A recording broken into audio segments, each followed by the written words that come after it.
So, Mikro ist an. Und damit herzlich willkommen im Stream. Es geht weiter.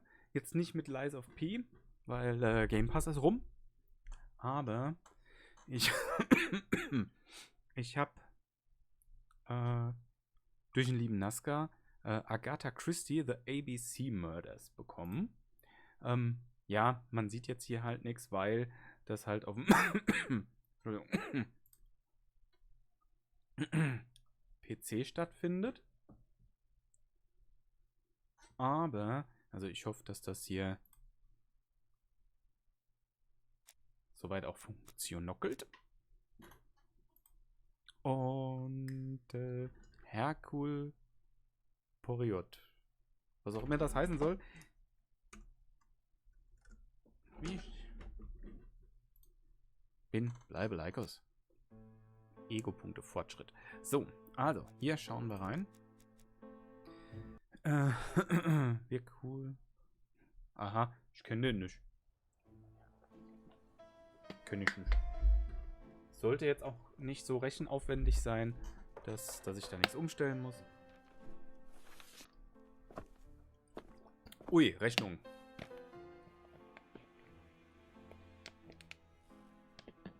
Some post for you, Poirot. Mr. Hercule Poirot, you fancy yourself, don't you, at solving mysteries that are too difficult for our poor thick-head British police? Let us see, Mr. Clever Poirot, just how clever you can be. Perhaps you'll find this nut too hard to crack. Look out for handover on the 21st of the month. Yours extra, ABC. Oh, it's some sort of joke. Naja. Maybe. But please remind me to inform Chief Inspector Japp.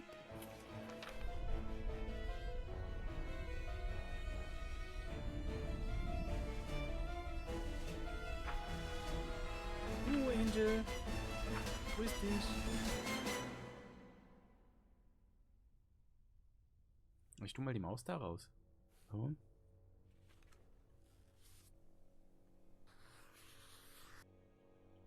Wie war's? Hat alles geklappt? Verdammt, ich brauche doch noch die Bonbons. Das treibt mir nur den Zucker wieder hoch. Ich meine, ich huste zwar schon weniger, aber... Nee.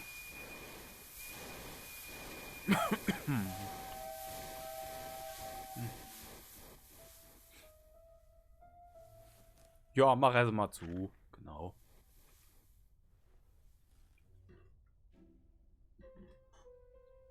Ah, klappt nicht, wie es soll. Liebe Grüße, gute Besserung. It's here, Poirot. The murder took place in this street. Grim place indeed. Tout à fait, Hastings. The streets of Andover are in a terrible state. Look, there's Chief Inspector Japp. He's talking with a policeman. Let us try not to get our shoes wet. Ohne das ja. Dankeschön, liebe Grüße. Juhu, freu mich. Okay, also wir haben hier... Klicken Sie auf den Dekor, um dahin zu gehen. Aha, okay. Was haben wir hier? Kleine grauen Zellen. Ist Diebstahl das Motiv des Verbrechens? Ach so, hier bringen Sie kleine graue Zellen zum Einsatz. Das Ziel ist es, die Fragen, die er sich stellt, zu beantworten, indem er Verbindungen zwischen den Indizien herstellt, um daraus auf eine Antwort zu kommen. Schließen Sie mit dem Cursor über die Hinweise. Aha, okay. Das heißt, wir müssen hier erst einmal sammeln. Was haben wir hier? Notizbuch. Erstmal leer. Was haben wir hier? Jappeltreffer. Gut.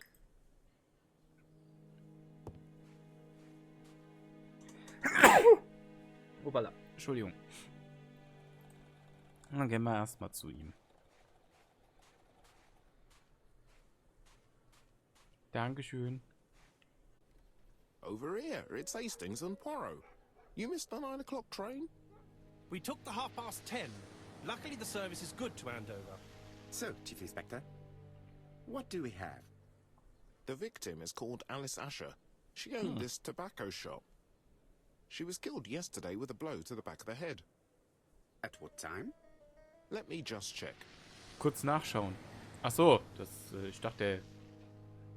Moment. Zu beobachten, sie erhalten Indizien zu seinem Gemütszustand und seiner Persönlichkeit. Wechsel auf Jeb, halte die mal.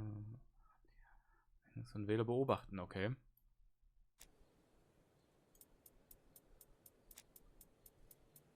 Finden Sie 3 Indizien, die Bemerkungen entsprechen, bewege die Maus, um die Blickrichtung zu steuern. Okay.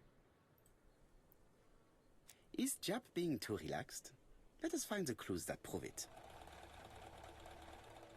Entspannte Haltung.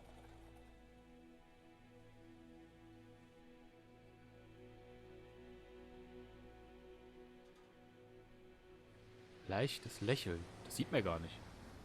Dicker Sack. So. Hut. Indeed, Poirot. We were used to seeing you judge people with more discretion. Hallo. Darf ich die Maus nicht mehr bewegen? Jap is in a good mood. I bet he thinks he's already caught the culprit. Ah, jetzt darf ich wieder. The last customer to see Mrs. Asher alive left her shop at 5:30. The body was found at around 11 in the evening by an officer doing his rounds. The shop door was open. That's what alerted him. Had anything been taken? A little tobacco maybe, but you'd hardly murder for a few smokes. There's nothing of any real value. Ja, in Deutschland wird das bald gang und gäbe sein, dass man die Leute wegen Zigaretten ausraubt. In her 50s, married but separated, no children. A husband?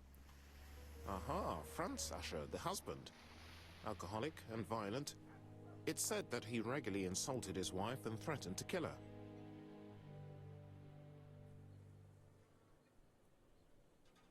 Na, das wäre ja zu offensichtlich, oder? A little too easy, don't you think? You like complications, don't you? Well, this time you may be disappointed. Peut-être. May I examine the crime scene? Of course, old chap. I'll be with you in a minute, Poirot.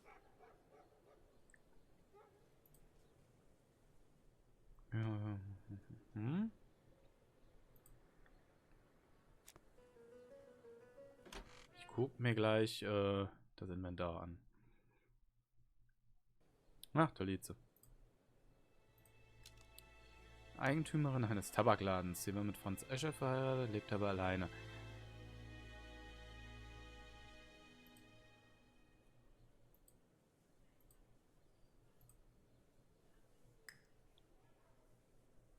Ihr Name fängt halt mit einem A an und das wäre ja dann A, B, C mal, also möglich, dass der Mörder sich Opfer sucht, die halt so in ihrem Fall der Vor- und der Nachname mit A anfängt.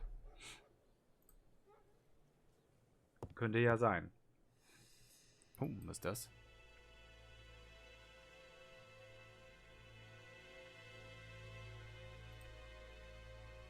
Red liquid is oozing out.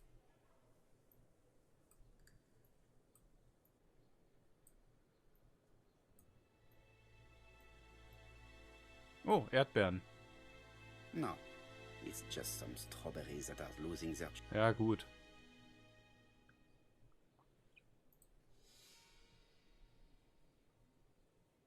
It's not just any red.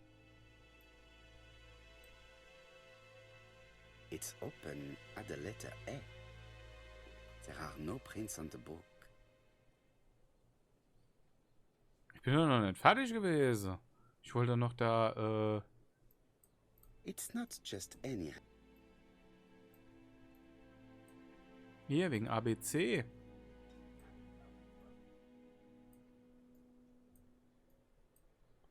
It's open at the letter A. There are no prints on the book. Okay. Hätte ja sein können. The counter is covered with fingerprints all on top of one another. Unfortunately, it will not be possible to use them. Ja, das glaube ich auch, dass das nicht geht. Weil das sind zu viele.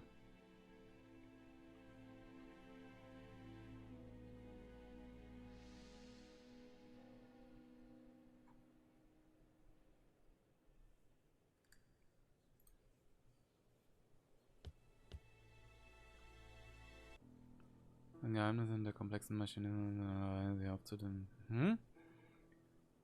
Zu allen Blinken, an dem sie die Muster. Gut. The till does not appear to have been touched. I have to check that nothing is...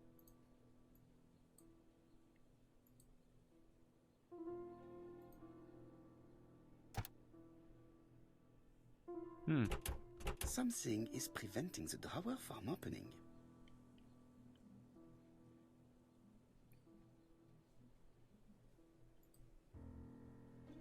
It would be best to examine the rest of the till. Okay. Ah. A mechanism. Ja, alles klar. Dann können wir jetzt gucken, ob was fehlt und ob wir uns schon mal bezahlen können für unsere Arbeit. Ich meine, Leben ist kein Ponyhof. Wir sind nicht die Wohlfahrt. The till is full of money, but there is something strange. Something is hidden underneath. 2. Haben wir hier eine 2?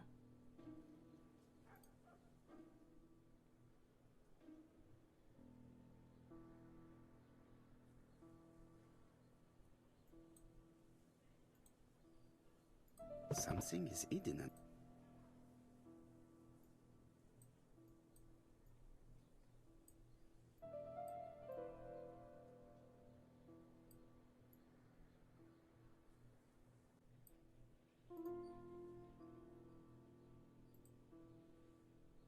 I need to find the code.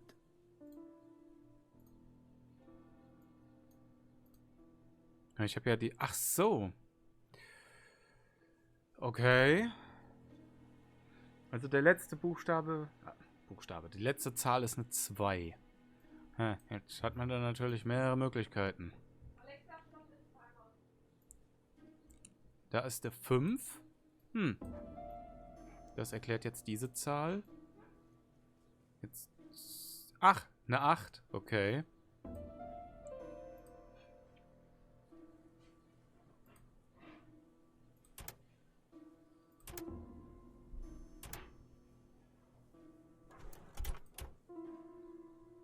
This must be the key to the back of the shop. Cool.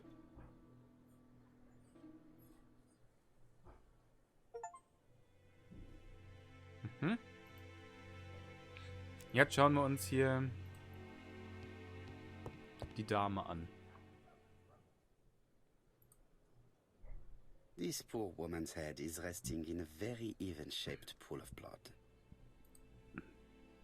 She has a packet of play cigarette next to her hand. The body is hidden by the counter and is not visible from the tobacco shop store. Many customers must have thought that Mrs. Asher had Ja, popped out. wahrscheinlich, ne? The body is hidden. I can't see any other mark on the floor.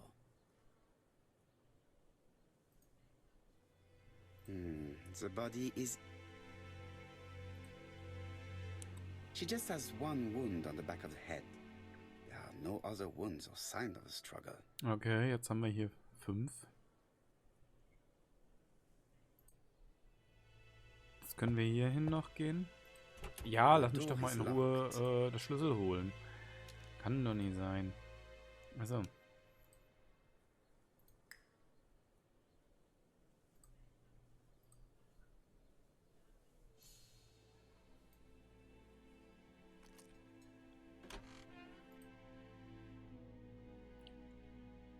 What a strange box. Überlegung.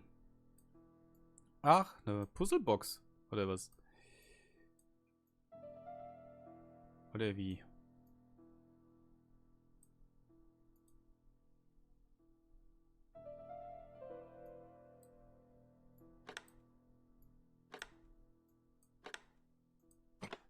Cool.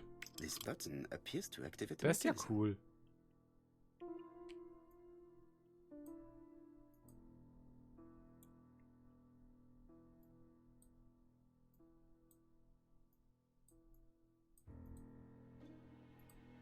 It is blocked. Okay. Dann...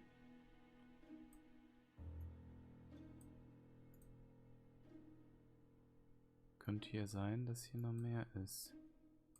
Noch ein Knopf.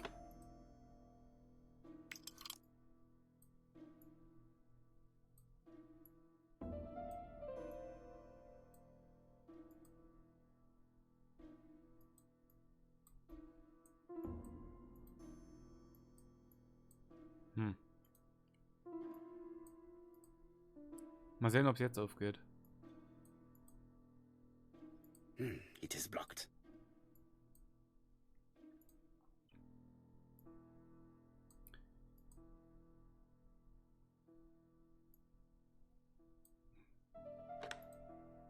Kreativ gemacht.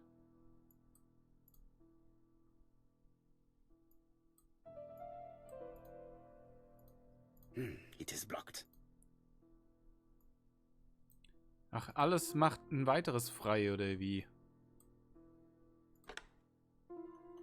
That should do it. Oh.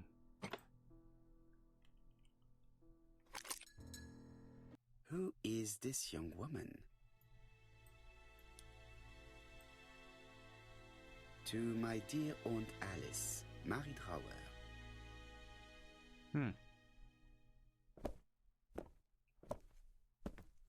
Have you found yeah. anything? The victim has a niece. We must find her.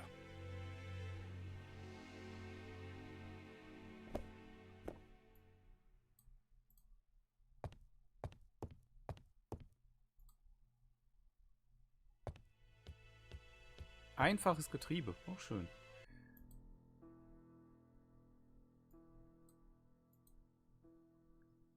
It is blocked. It is blocked. Okay. Hier sind aber... Aha. Such a pretty decoration should be at the center of the motif to respect the symmetry. Ach, guck an.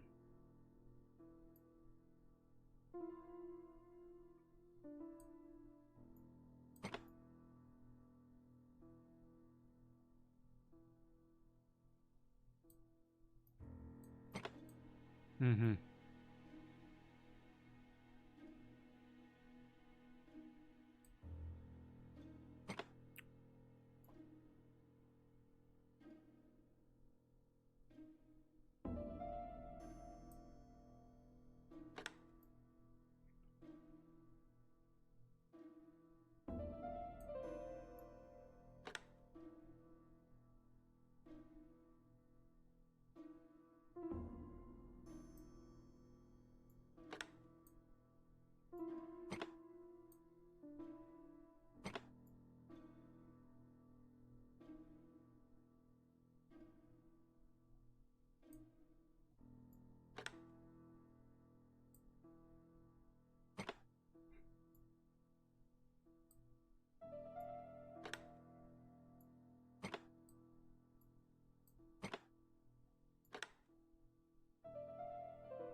Hm.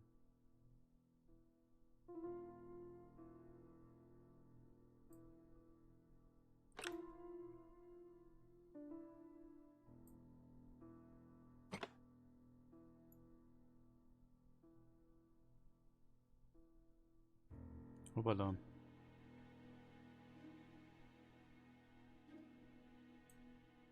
Das hier lässt sich ja nicht drehen in der Mitte. Kann man das Äußere drehen? Nein, man kann nur die inneren beiden drehen.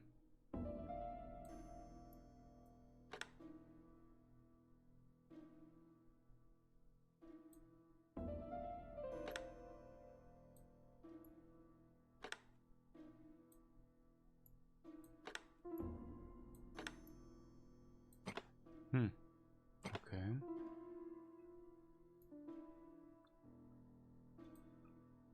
Ich habe nur das eine, was hier trifft. Oder das. Aber das macht ja keinen Sinn.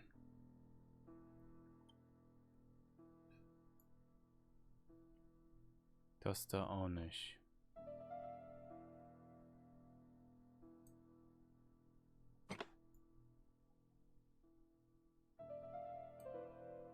Das auch nicht.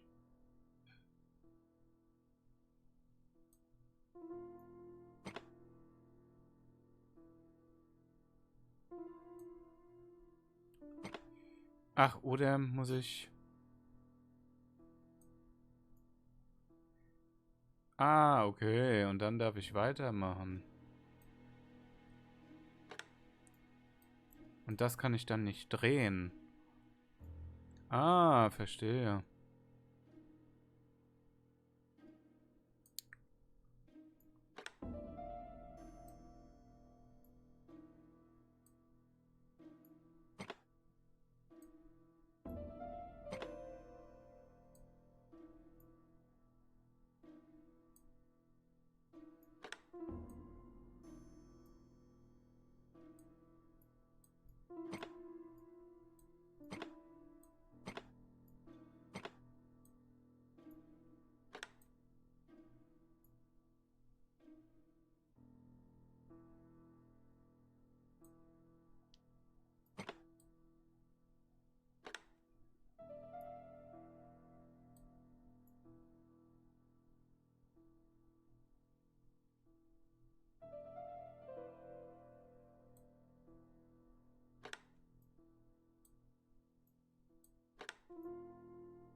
Wobei, vielleicht kann ich ja...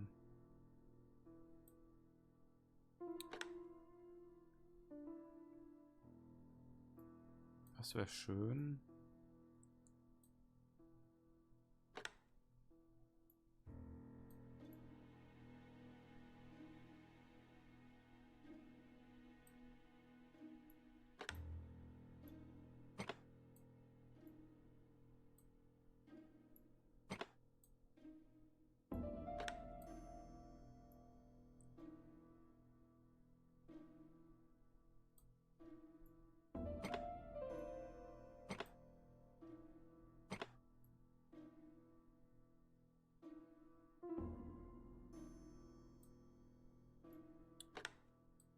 Na, das dürfte ja wohl... Hier, schau doch mal, das passt. Ja, also da könnten wir auch, ne?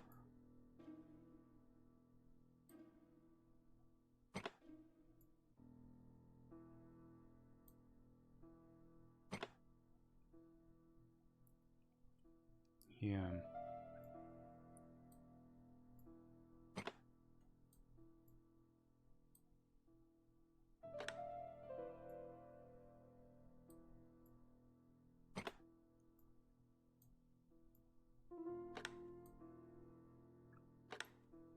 Okay, das wäre gar nicht schlecht, glaube ich.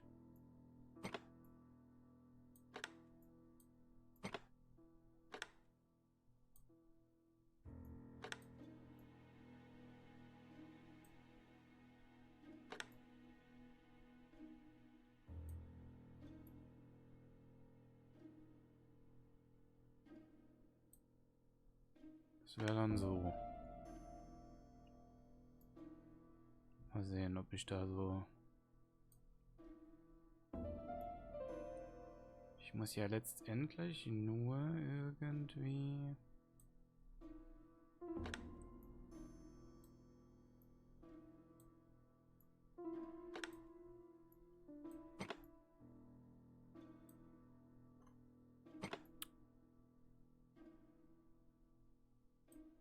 Ach, komm, ey.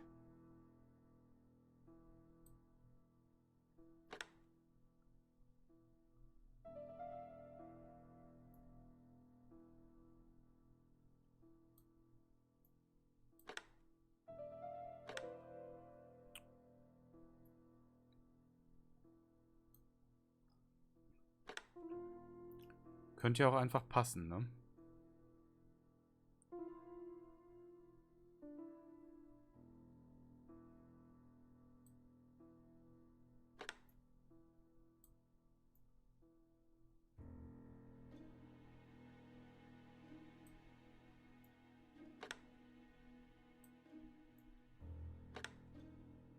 A? Wie A?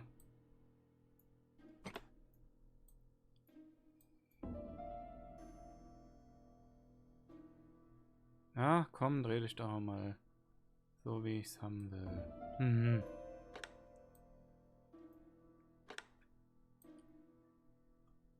Drehen, wie ich's haben will, wäre eigentlich mal ganz nett, ne? Also.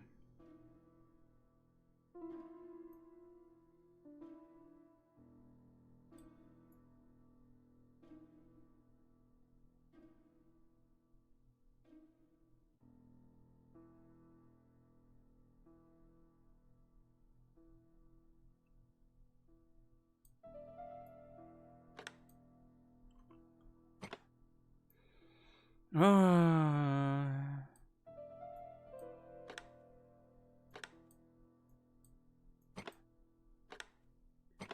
Ja, ist jetzt nicht so leicht.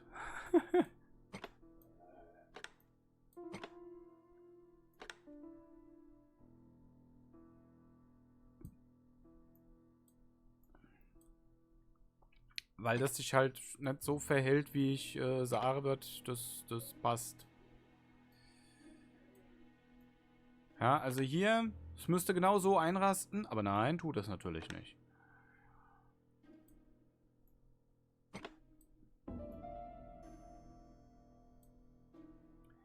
Oh, jetzt haben wir es. Jetzt hat es, glaube ich, verloren.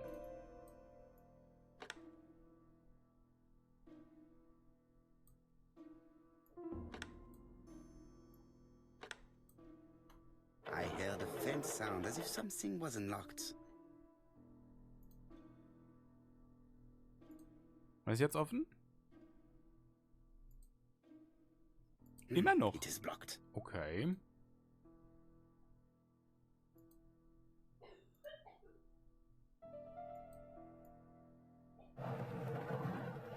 Ui. Wenn ein Vögelchen Kopf steht, hm?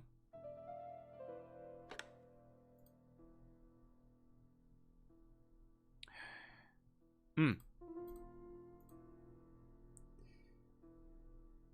Warte. Ich wollte mir das doch... Ich sehe das doch gar nicht so richtig. Aber vielleicht muss ich das ja genauso machen wie da. Wie kann ich nochmal... nein. Das will ich auf keinen Fall. Unten gucken können wir nicht. Wie kann man denn nochmal zoomen? Okay.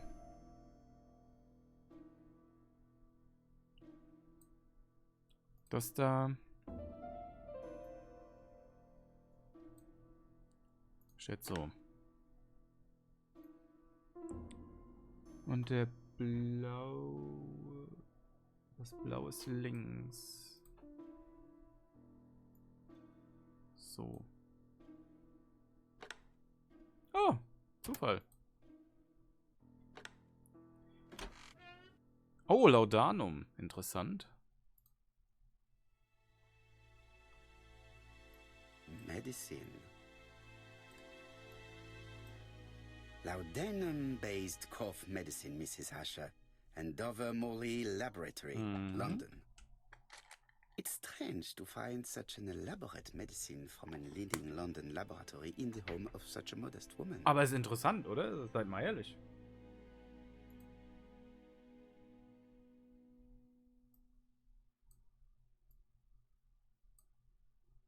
From Mr. Adam Flint, Royal Bank, Eastfield Road and Dover. To Mrs. Alice Alice Asher, 5 Asher. Bishops Road, Andover. Ne? Also Dear Mrs. ABC-Mörder, Asher, Vorname, further to your Nachname. request of 12 February Den 1935, nehmen wir zum. I have informed my Also, denkt der sich superiors of your wahrscheinlich. wish to apply for a loan to acquire the lease of the shop you rent from Mr. Fairfax. Despite the seriousness of your case, I regret to inform you that your request has been denied. The amount of your personal contribution, £11, is not high enough and represents too small a part of the final transaction. I remain at your disposal for any questions. Adam Flint. Mrs. Asher's meager savings were not enough for her to own the tobacco shop, but will largely cover her funeral Ach wie costs. tröstlich, dass die Beerdigungskosten wenigstens gedeckelt sind.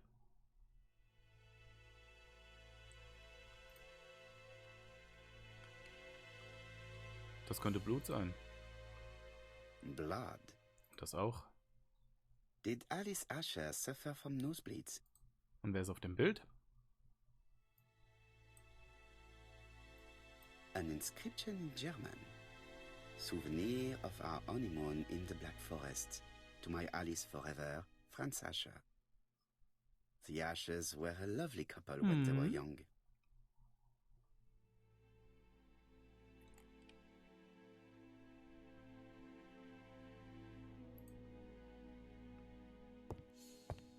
Mal sehen, was wir noch finden.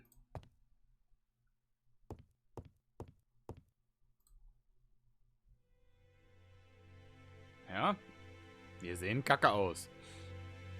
Läuft.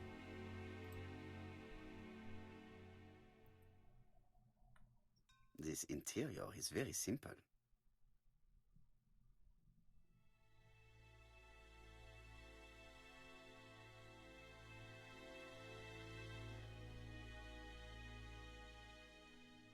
Okay. Mrs. Asher lived very simply. Ich glaube.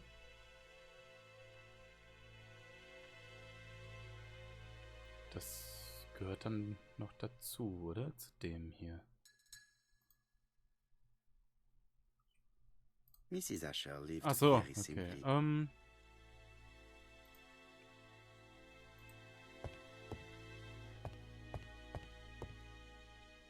Schauen wir mal, ob wir genug Indizien haben.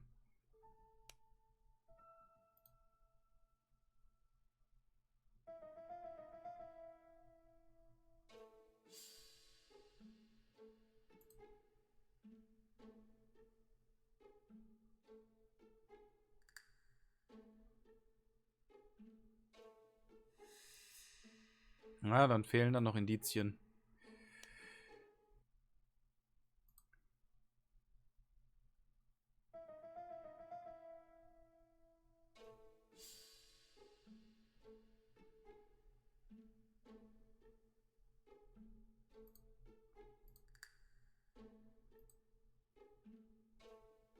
Es fehlt ein Indiz, okay.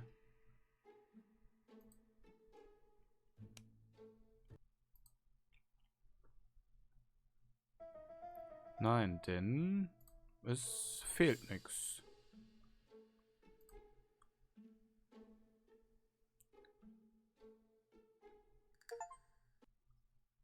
The motive is definitely not financial gain.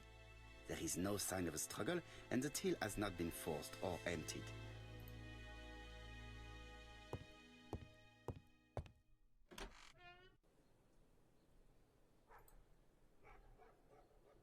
There are cigarettes packets in a mess on the shelf. There are cigarettes packets. There are cigarettes.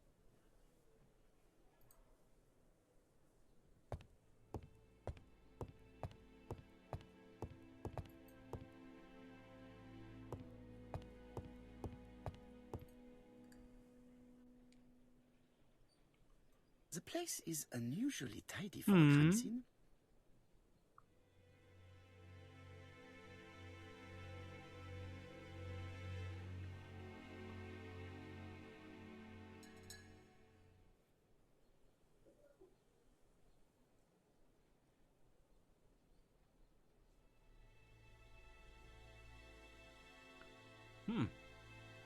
Ja, der war einfach nur zum Killen da.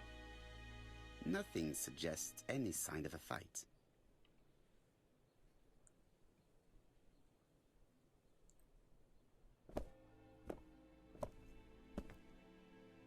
So, Poirot, any news?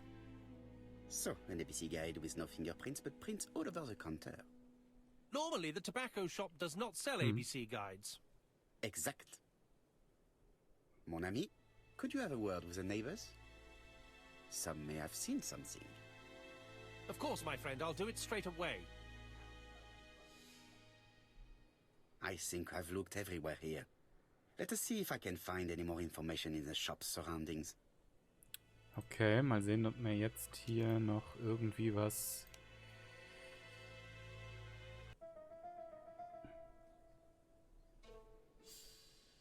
Es gibt keine Kampfspuren.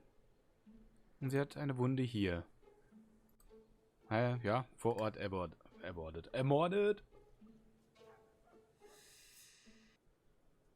Mrs. Asher was killed here. The absence of marks in the shop and the regular shape of the blood stains indicated beyond a doubt. Gut. Hier haben wir...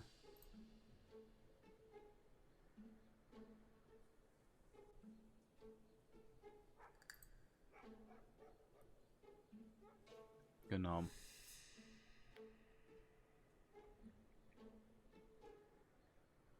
The murderer deliberately left behind this ABC as a signature. The absence of fingerprints and the fact that it is open at letter A for Andover leaves little doubt.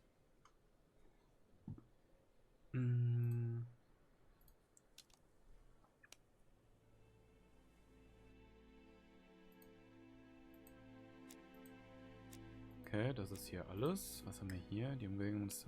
Gut, dann geht's jetzt raus. Oh, macht er schon. Macht der Rechner? Jawohl.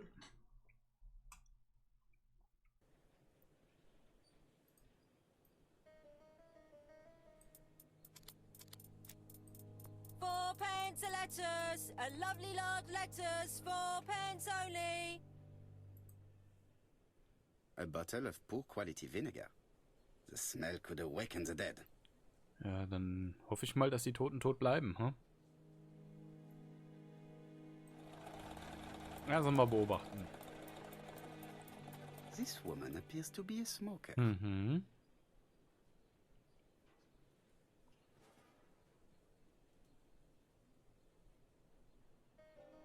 Eine ausgedrückte Zigarette. Ist die fertig?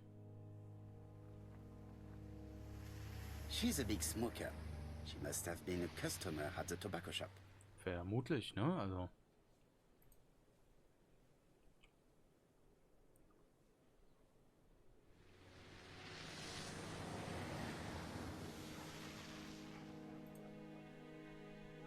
How much are your lettuce, please? A lettuce? That'll be 5 pence, kind sir. Mhm.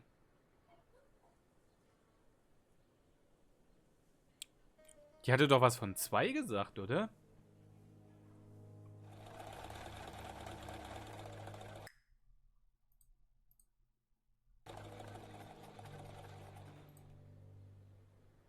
£5? That's right.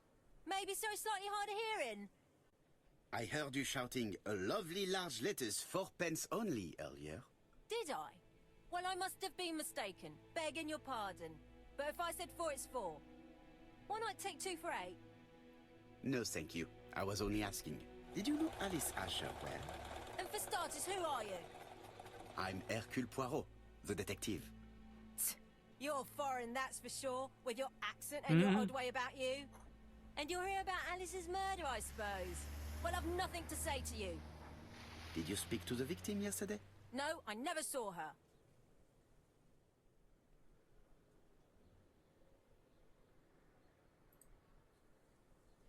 Please try and help me, madame. Why should I help you? For your beautiful moustache? Heh. Come on, move along now. You're scaring away my customers. Please, do not be ridiculous. Nö.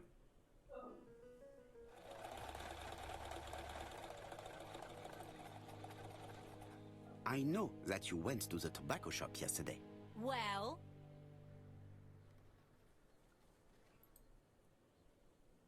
It is your duty to tell me if you saw something unusual. who do you think you are telling me what to do? Get away from my stall!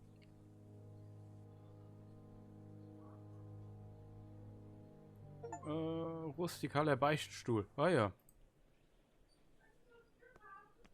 Nein, danke, ich hab Bonbon. You again? I've nothing to say. Sehr gut.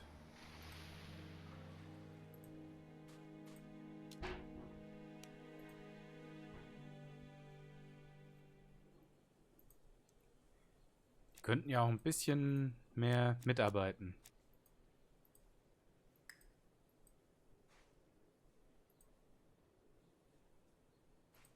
A bottle of poo?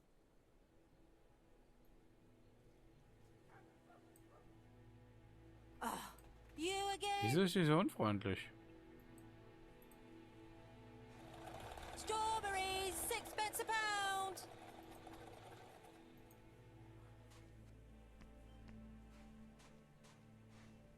Strawberries, get your delicious strawberries here.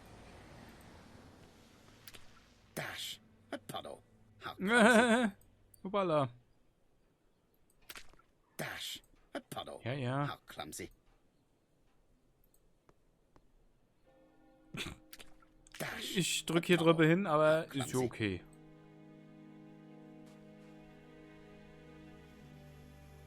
This place is run down.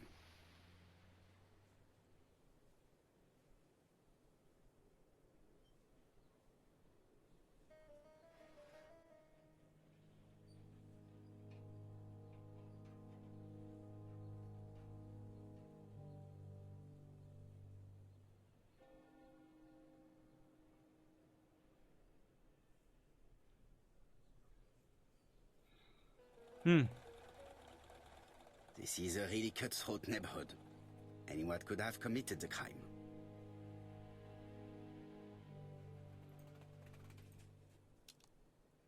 Ne, hier sind wir fertig.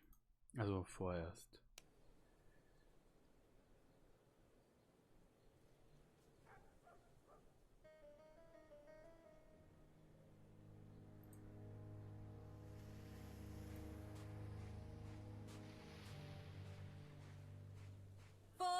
A lettuce, a lovely large lettuce, 4 pence only. Hey, Poirot. Is the greengrocer causing trouble? I'll sort her out. No, please, leave her, Chief Inspector. I'll get her to talk later. I found the victim's niece. She's waiting for you in toll. the back of the shop. Thank you, mon ami. I'll question her. Das ist ja toll.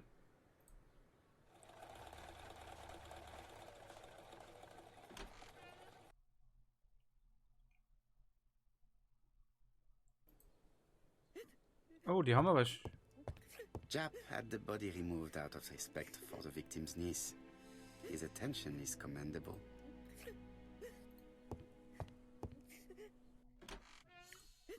Da ist er.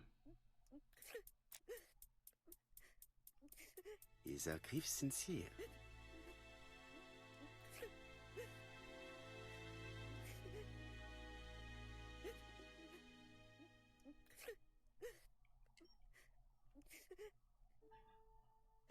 She appears to be very upset.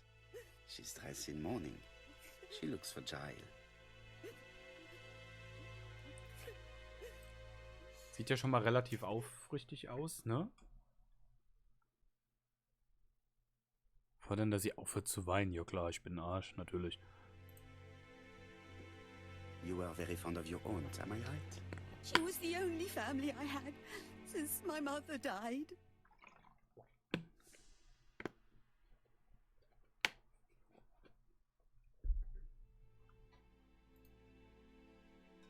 Your aunt did not have any children, is that correct?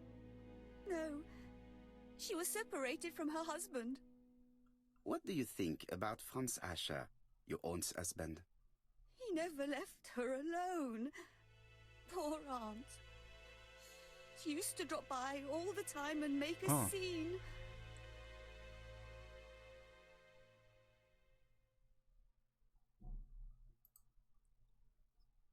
Was your aunt afraid of her husband? He shouted a lot, but she wasn't afraid of him. Why, he used to slink away when she turned on him. He was afraid of her, if you like. Okay.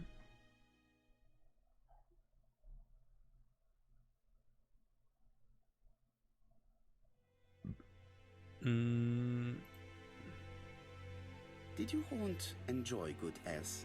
She had a bad throat, but she was well cared for by a doctor in London. Does Franz Asher work? All he's done for years is drink and gamble, but he used to be a very good cabinet maker. What does he live on? My aunt used to give him 5 shillings a week. Man kann von 5 Schilling leben?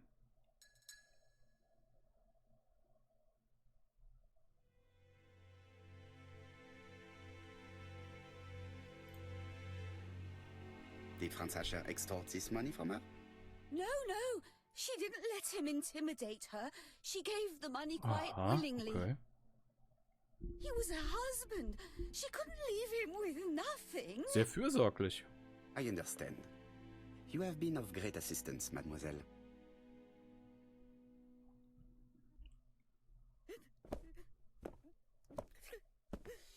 Please take this young lady home. My pleasure. Well, this Franz Asher does not seem to be quite so dangerous as Jack says. And since Alice Asher gave him money regularly, it was not in his interest to kill her. Mhm.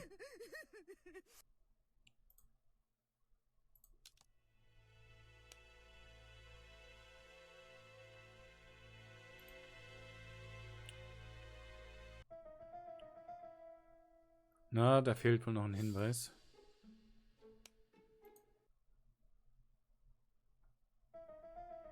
Was machte Mrs. Asher gerade, als sie ermordet wurde?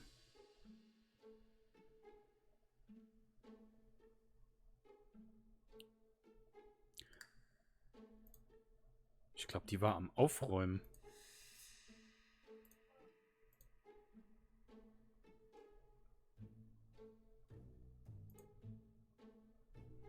Oder sie nahmen was aus dem Regal. The murderer probably pretended to be a customer. He hit the shopkeeper from behind as she turned around to serve him. Haben wir dadurch ein Indiz bekommen? Ne, wahrscheinlich nicht. Franz Asher finden. Es ist auf jeden Fall ein Spiel, wo man mit den Kanalpunkten auch ein bisschen rumspielen kann. Weil man kann mich ja jetzt im Kreis...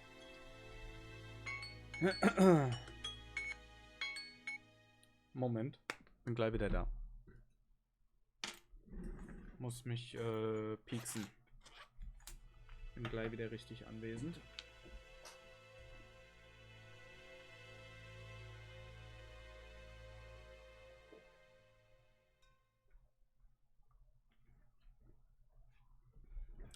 Ja, genau, man kann mich jetzt im Kreis fahren lassen. Man kann mich auf den Kopf stellen, man kann das Bild verpixeln, man kann schwarz-weiß machen. Ist jetzt bei so einem Spiel halt,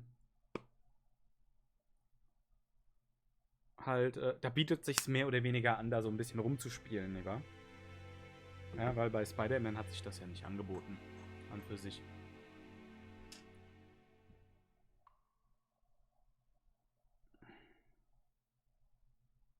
So, schauen wir mal, wie hoch es gegangen ist jetzt mit Ricola. Kann dir auch sagen, das war ein ziemlicher Akt, das zu basteln. Autsch.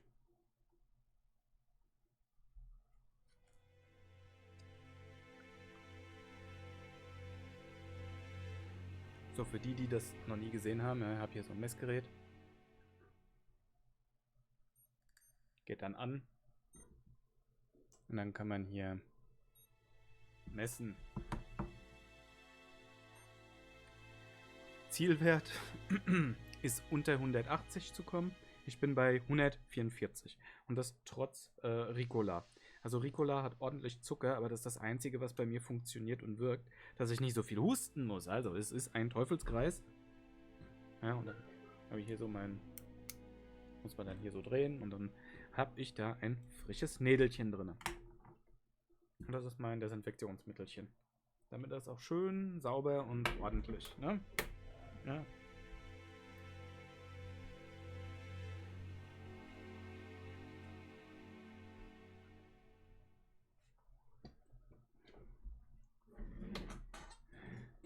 Aber bei so Spielen ist das ja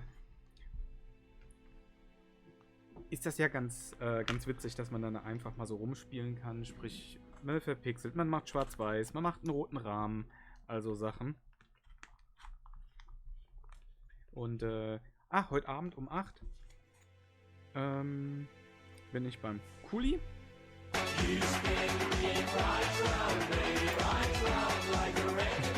Einfach mal auf den Kopf gedreht, ne? Da bin ich in einer kleinen Quizshow zu Gast beim Kuli.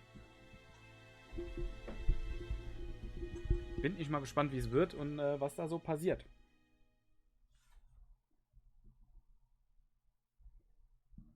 Ja, aber gute Zuckerwerte gerade.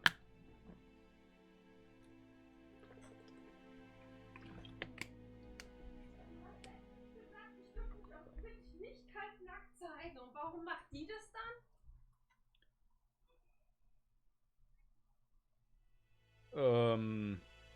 Ich weiß, sie malt ihren Körper an, aber warum, dass sie sich so zeigen? Wahrscheinlich, weil sie ordentlich Geld reinbringt. Ich weiß es nicht. Twitch ist... Ja. Twitch ist halt seltsam. Also das ist halt die normale Regelung. Was soll ich denn machen? Kann ja da auch nichts dafür, dass die...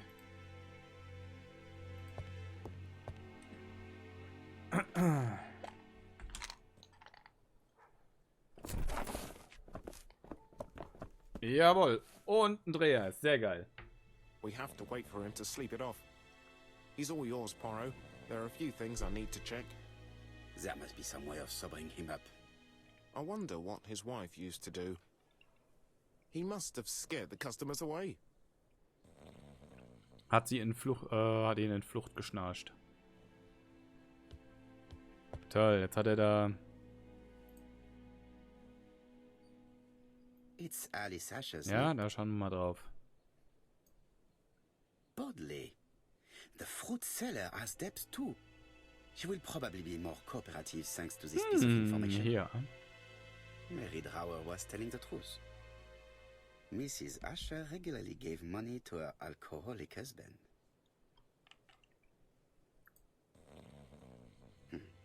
A box of new stockings.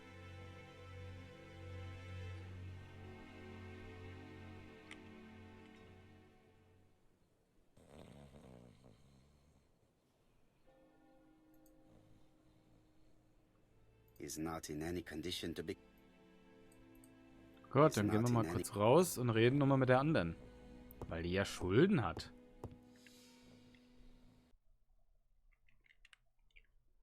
Weil in so einem Spiel bietet sich das halt wirklich an, dass man da so rumspielen kann. Ja, roter Rahmen. Mal alles verpixelt. Ja, weil es ist interessant. Es hat auch durchaus seinen Reiz. Aber ist ja jetzt nichts groß Spannendes.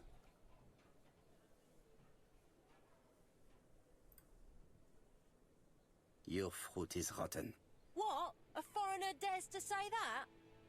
According to the victim's account book, you owed her £10 for tobacco and magazines. That's a lie. She owed me £1. I swear. Ja, mehr Erklärung. Now, please be so kind as to explain this. Look at my account book. Alice owed me £11 for fruit and vegetables. I may have had a slate at her shop, but she had one at mine. She owed me £1. And that reminds me I have to get it back from her niece. That is quite enough. Your account book has saved you, but I might ask Chief Inspector Japp to throw you in the cells for 1 or 2 nights while he checks your entries. Do you want to go to prison? Prison? Now that's not fair. Ja, dann sei mal kooperativ. In that case, I am counting on your full collaboration. Yes, sir. Of course, sir. Listen, I didn't kill Alice, I swear. But it's true that I did go to the shop yesterday. At what time? 6 o'clock. She left me a note saying she wanted some strawberries if I got some. I received them late, about 6. so I took them over to her. But you did not see her. She wasn't in the shop, so I just put the strawberries on the counter and left.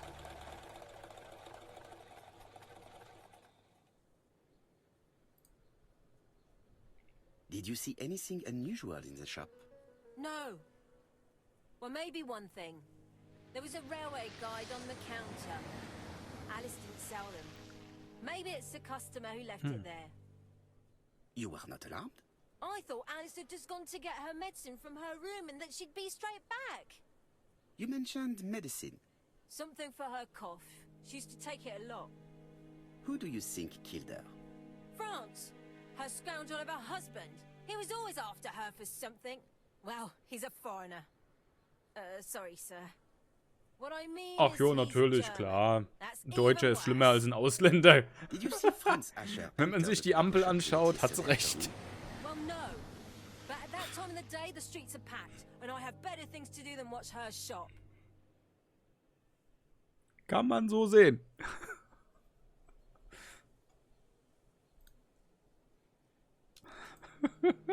Alter, krass, ey. Ah, wir haben hier alles. So, ein Zeitfenster.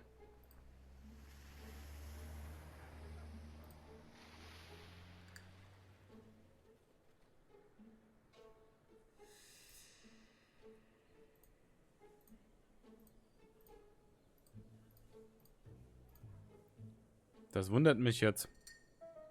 Weil wir haben hier... Hat niemanden um 18 Uhr im Laden gesehen. Miss Asher wurde 17:30 Uhr lebend gesehen. Das heißt ja eigentlich, dass er zwischen... Nee, das ist ja falsch dann.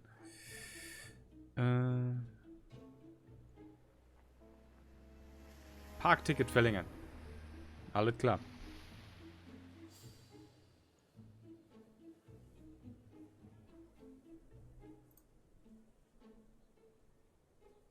Das heißt ja zwischen 18 und 23 Uhr wurde...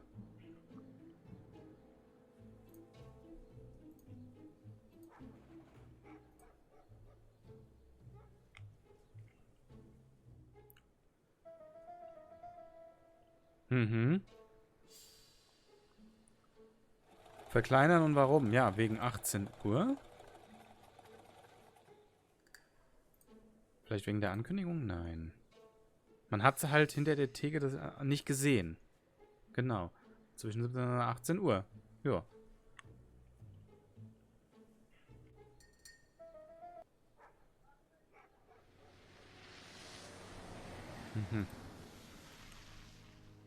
Jetzt haben wir...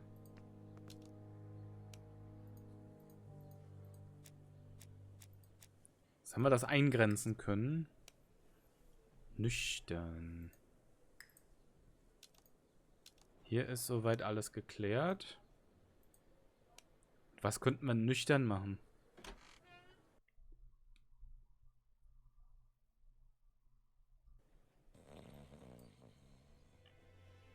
The priority is to question Asher. The priority is to...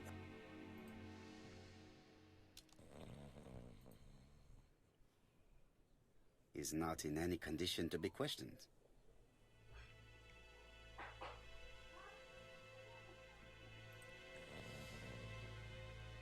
Vielleicht mit dem Mittel?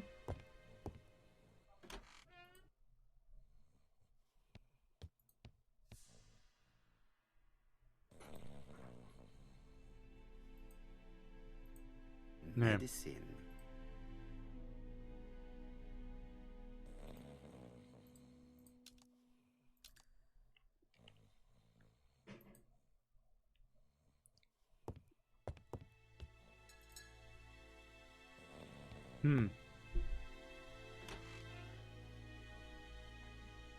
Aber guck, jetzt ist die Kamera wieder normal.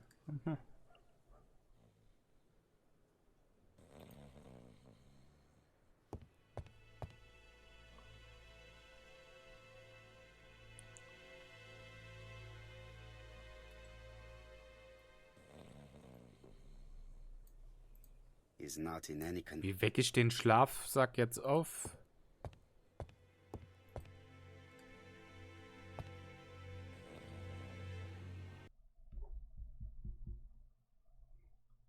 Vielleicht mit dem Alkohol hier?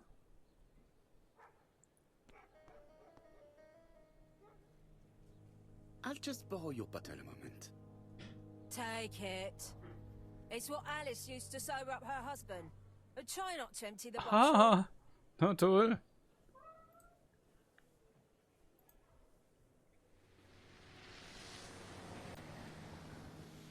So, mein Jung. Zeit für deine Medizin hier.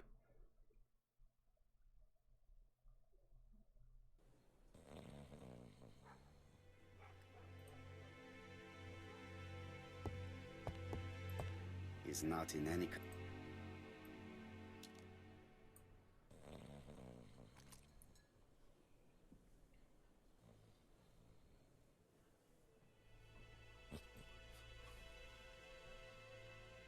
Mes amis, I can say without a doubt that poor Mrs. Asher was killed between 5:30 and 6. Killed when the street was packed with people. That's rather bold. I've been talking to the neighbors and... No one's seen anything? Or rather, it's anything and everything. Am I wrong?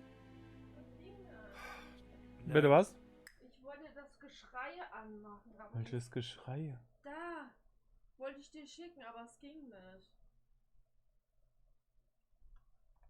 Tja, ist doch mal gut, wenn es nicht geht. Das ist voll scheiße und unfair. Soll ich dir einen Tee machen? Okay. Yeah. Kleine Süßigkeit? We must grill this Dankeschön. villain Asher before he falls asleep again.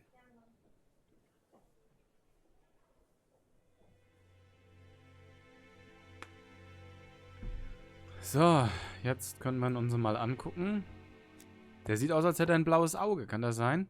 Oh, ja. This man is in rather a bad state.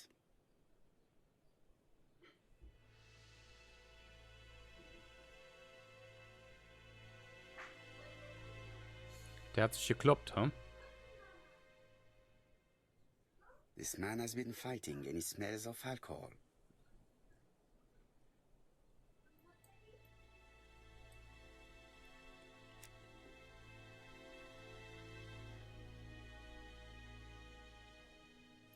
Fangen wir damit an.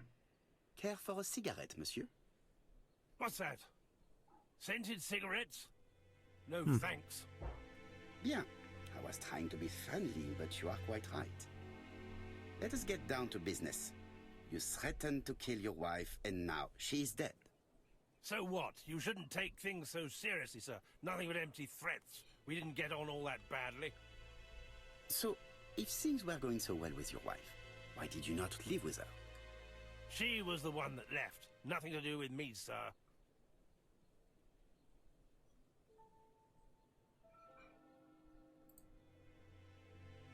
Ah, women are flighty creatures. Did she run away with another man? Flighty? You talk funny. One thing for sure, if my wife was seeing another man, I'd have given her Ah, a ja. beating. Interesting. And what were you doing yesterday at the end of the afternoon? Can't recall.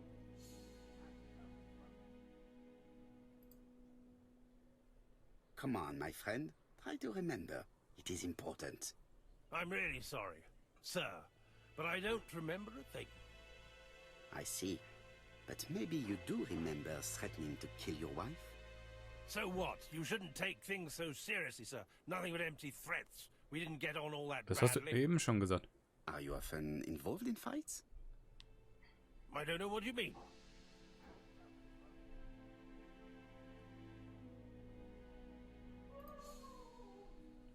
Asha, look me in the eye and tell me that you were in a fight. I'm looking. No, I wasn't in a fight. You are right. Looking at the state of you, you did not defend yourself. So someone gave you a good beating. A beating? No way. All right, he tore my coat and gave me a black eye. You see the state of him? Aha. Very interesting. Who is the other that you struck? Probably best if I tell you everything. Yesterday afternoon, I met Roderick Tanner. We'd bet on Oh, a dog danke. fight together. Vorletzte. An Dankeschön. illegal bet. Naturally. Yes, sir. Our dog won. Roderick got the money, but he refused to give me my share. And you fought about it. What time was this? In the evening, about 6, I think. We're on the other side of town. You see, I couldn't have killed my wife. Siehst du mal. Asher's alibi appears to be confirmed. All the same, I'm going to call and check that he did have a fight with this Tanner on the afternoon of the murder. You can never trust this sort of chap. One thing is certain, Asher was a ruffian who used to beat his wife. But he's not very educated. It certainly was not him who wrote the letter signed ABC. Let's resume, Hastings. We know the murderer pretended to be a customer. He did not kill her for money, that appears to be certain. I agree with you on that point. And the murderer left an ABC guide as a signature. Therefore, it's likely he wrote the letter. Indeed, but that doesn't explain why and how he did it. You are quite right. Why he did it is a mystery. But as for how he did it, we do know enough to try and reconstruct the events.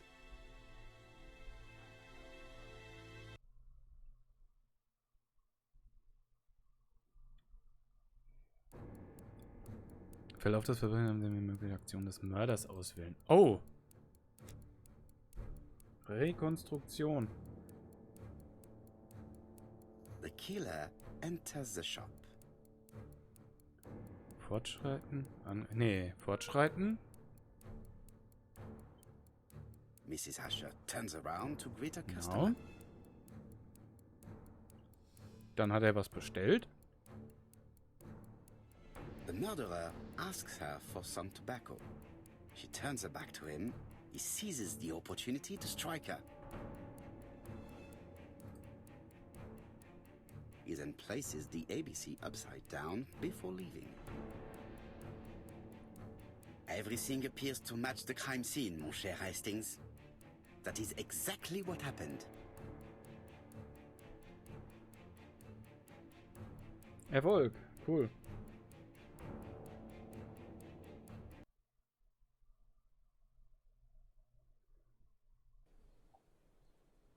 Asher has a strong alibi and we don't have any other suspect.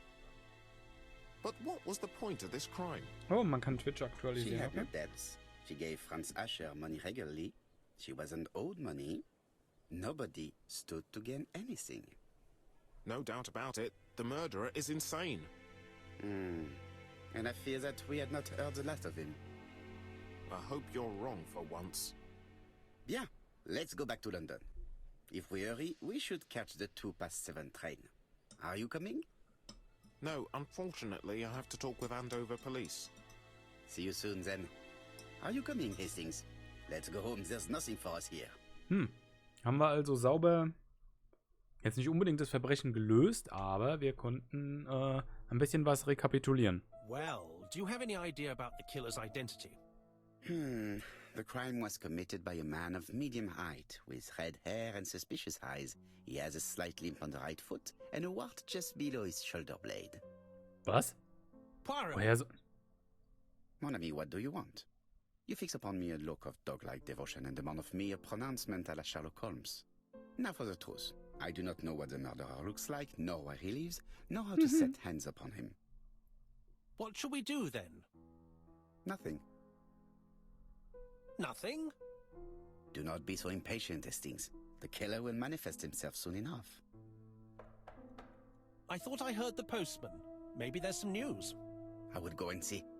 Ja, zum Bleistift. Wir können ja dann auch hier, bei dem Spiel ist das ja in Ordnung, können wir einfach mal sagen, so, schwarz-weiß. Willkommen zurück, Angel. Ich habe mal schwarz-weiß gemacht.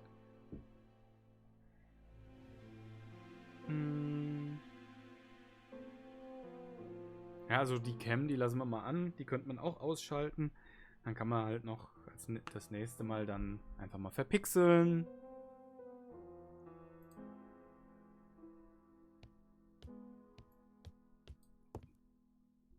No doubt about it. Hastings is Hä? going bored. Wo hatten der eine Glatze? Ja, also das passt auch dann mal schön zu dem Spiel, ne?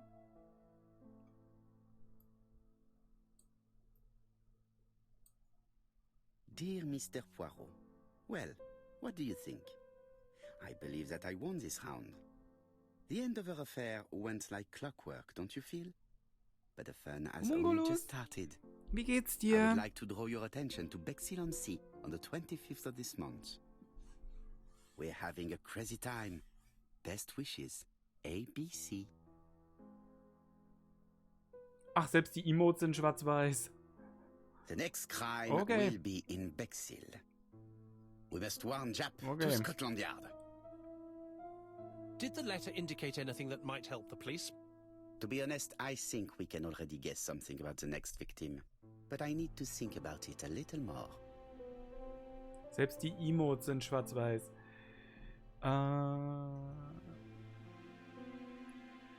Ach, wie war es denn bei der Familie? Ich muss mal kurz hier Alerts. Jumping Emotes. Ich glaube, das muss dann vor Szene-Effekte. Könntet ihr noch, aber ich mache einfach nochmal ein Emote rein. In der Hoffnung, dass er hüpft. Ja. Das ist in Ordnung.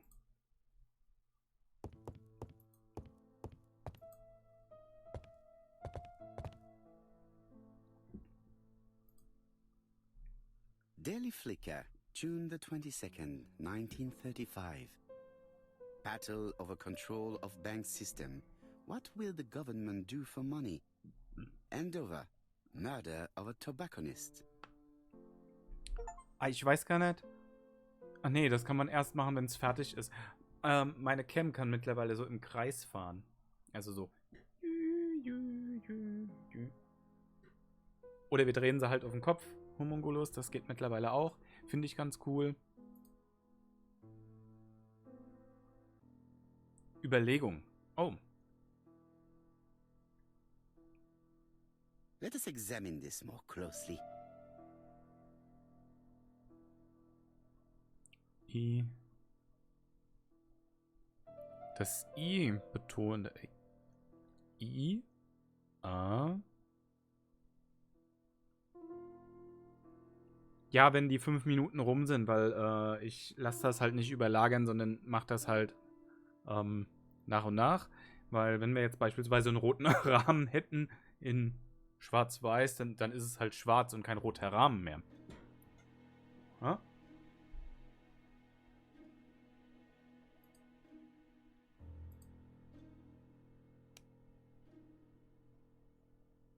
Dear Mr. Poirot, well, what do you think? I believe that I won this round. The Andover affair went like clockwork, don't you feel? But the fun has only just 25. started. des Monats. I would like to draw your attention to Bexhill-on-Sea on the 25th of this month. We're having a crazy time.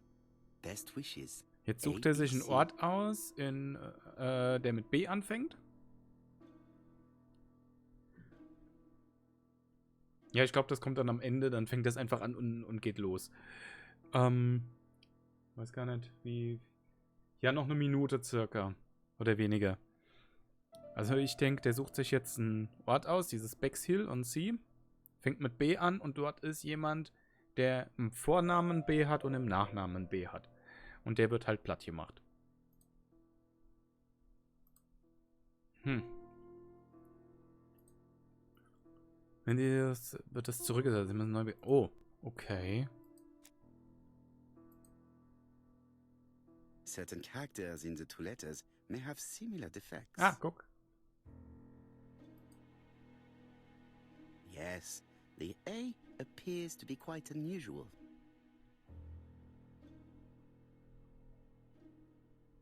Achtung, und dann, wenn er da in der Ecke ist, fährt das runter. Okay. Ich muss nochmal an den Übergang gucken. Weil, da musste ich ein bisschen tricksen. Eigentlich wollte ich das in einem Move, in einer Animation haben. Ja. Das ist, ja, dieses Blinken konnte ich nicht verhindern. Aber, ja. Die anderen Sachen, die funktionieren besser als jetzt dieses im Karussell fahren. Wenn wir mal überlegen, lassen wir das dann... Ich glaube, das lassen wir erst mal weg, bis ich das besser geregelt bekomme.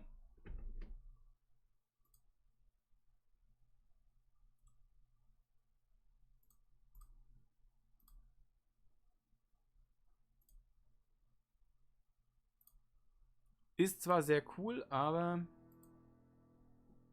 That's right. The A characters in the two letters do indeed have the same defects. I have to find some other similar defects to confirm my theory. Hier das B. Let us examine the characters in this word. No.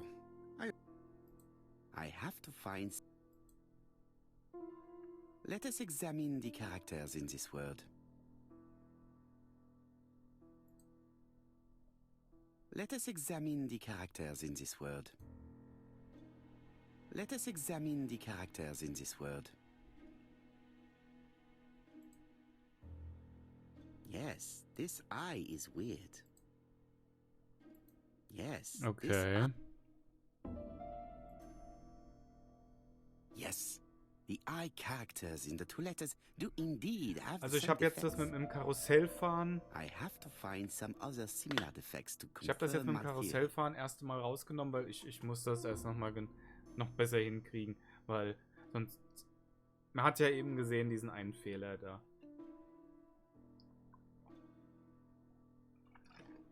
Was man halt noch machen kann, ist verpixeln, die Kamera auf den Kopf stellen oder die Kamera einfach mal ausschalten. Ja.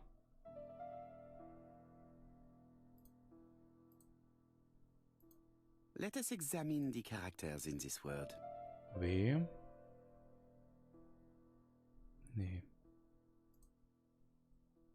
Let us examine the characters in this word.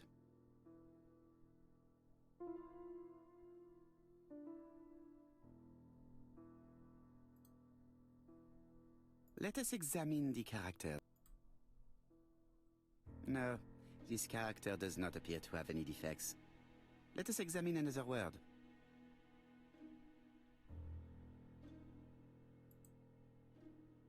No. I have to find some other similar defects to confirm my theory.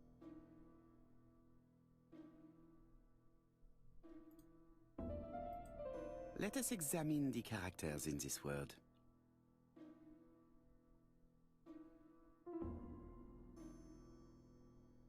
Ich wollte eigentlich hier das mit dem Semikolon haben. Let us examine the characters in this word.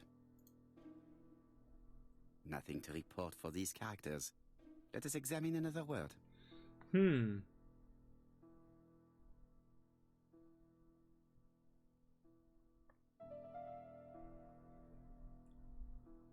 So, weil die meisten haben ja nicht so die Punkte. Gehen wir jetzt her und tun mal zum Zeigen. Ja gut, dann finde ich ja nichts, wenn ich bin blind mache. Das geht nicht. Also verpixeln wir einfach mal. Achtung. Bei dem Spiel kann man das machen. Da kann man das tun. Ja, ich meine, ihr erkennt jetzt überhaupt nichts von dem Text mehr, aber das ist ja egal. Weil der Gag ist ja, wir haben es verpixelt. Ja?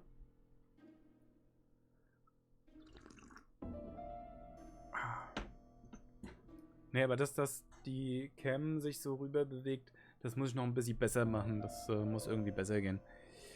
Subtil. Let us examine the characters in this word. Du subtil. Gibt's das Wort so?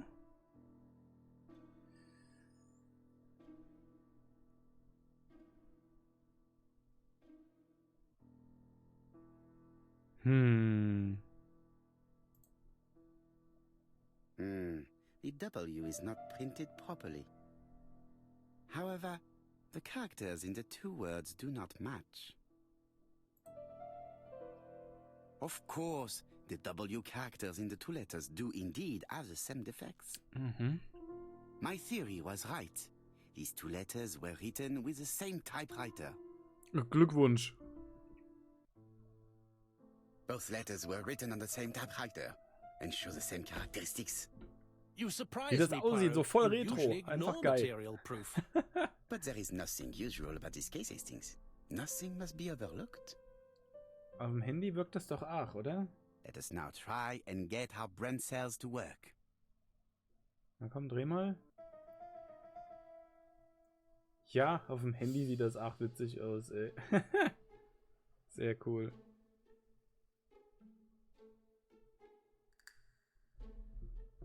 Sehr, sehr cool. Was war so besonders am Mord in Andover? Andover? Ah, Asche.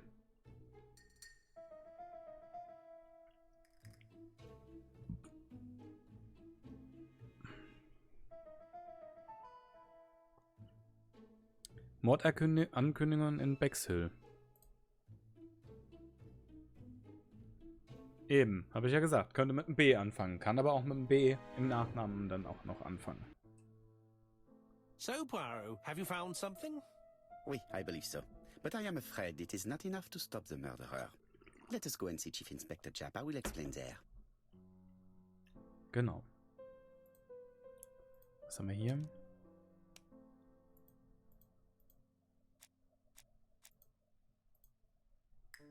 Whitehaven verlassen. Okay. Hey, lose Krokodil.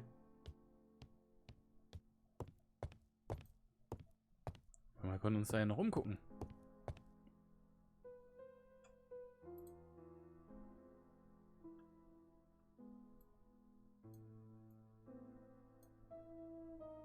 Andover, Hampshire, population 31,200 -1. inhabitants. Okay. Dann gehen wir mal.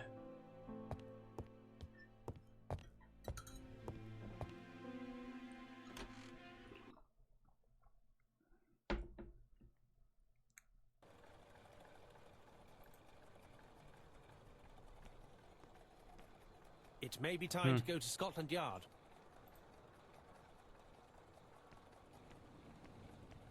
To Scotland Yard, please.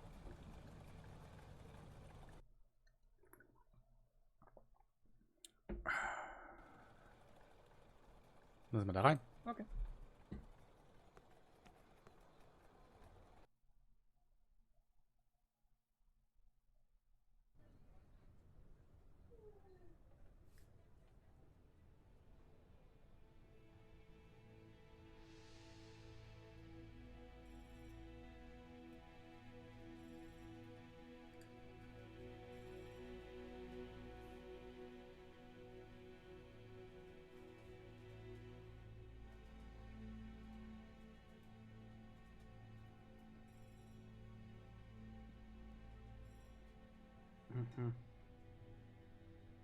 Ah, das ist dorthin geschickt worden. Okay, dann hat das auch Zeit bis Montag. Jetzt habe ich vergessen, was ich wollte. Ach, schön. Schön, schön. Sehr, sehr schön.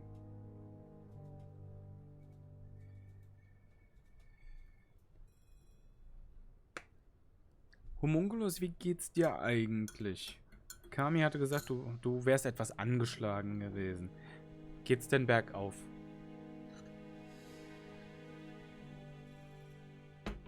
Achso, jetzt weiß ich wieder, was ich gucken wollte. Ja, die 5 Minuten sind rum. Kann man das hier überhaupt sehen?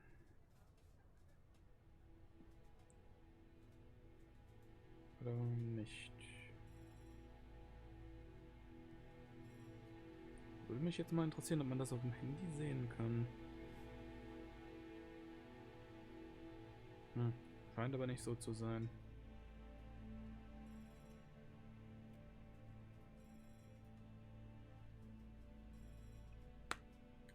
Scheint nicht so zu sein. Okay.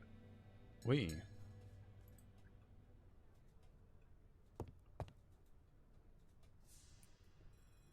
Japp has invested a great deal in his career.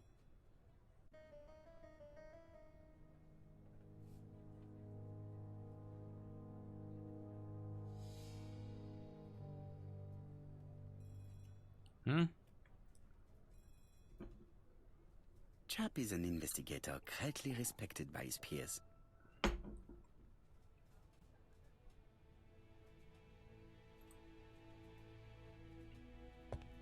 Wir schauen uns erst mal um, weil wir detektiven hier ja rum.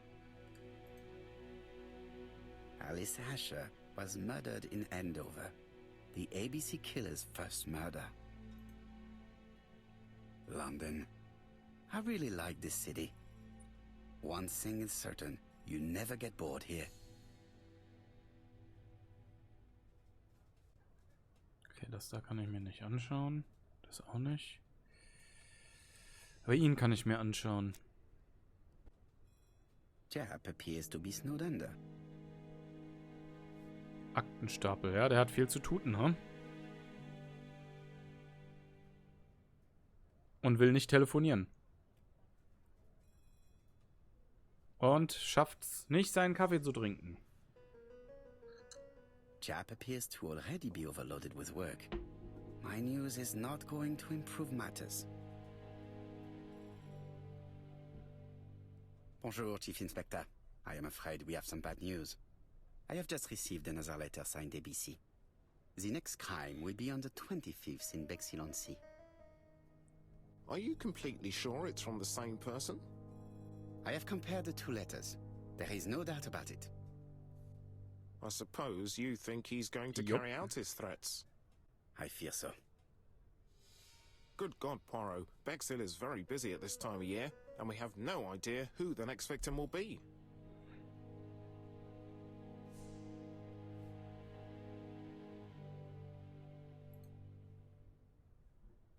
I suspect that the name of the second victim will start with B. What on earth makes you think such a thing? I thought about it when I saw the name Asher clearly written over the shop door of the unfortunate woman who was murdered in Andover last month. When I received a letter mentioning Bexhill, I deduced that the victim, like the town, might have been chosen by alphabetical order. So, it's an alphabet fiend. I'm going to have a list drawn up of Voilà. all the people whose name starts with B. Haben wir jetzt einen I hope roten there aren't Schein. too many Guck of them. an. Bien, we should leave you to work, Chief Inspector. You have a few days to prepare yourself. Thank you for coming, my friends.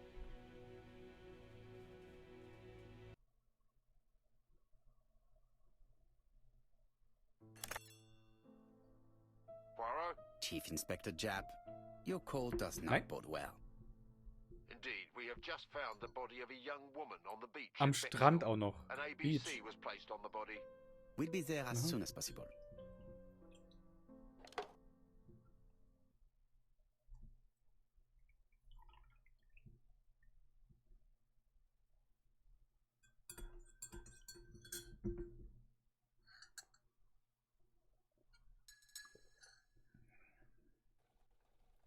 Bexhill is a delightful town.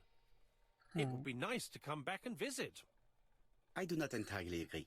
Walking at the beach damages my shoes, and it hurts my knee. So the years have not spared you, my friend. It's the same for all of us. Slendung. That is exactly what I said to myself when I saw you back from your travels. Poirot. Do not be offended, Hastings. I can see Jap waiting for us. And from his face, I would say that things are not looking good. Glaube ich auch, dass die schlecht laufen, die Sachen.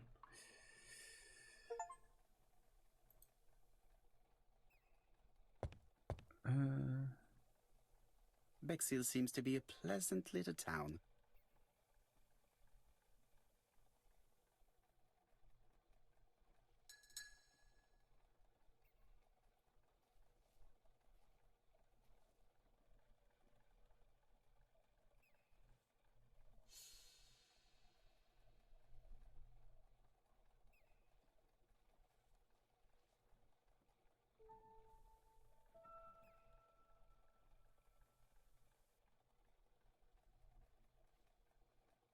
Meeresufer. Bexhill is a pretty little seaside resort with elegant architecture, although personally I prefer more modern buildings.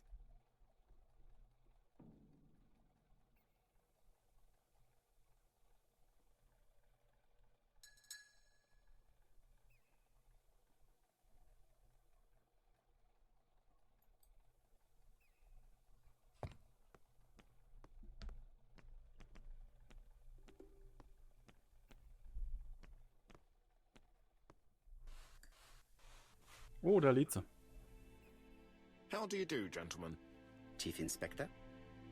I fear your admirer has struck again, Poirot. We haven't yet identified the victim, but it's a young woman, 20 to 25 years old. Death occurred last night between 11:30 and 1 o'clock, and we found an ABC guide on the body.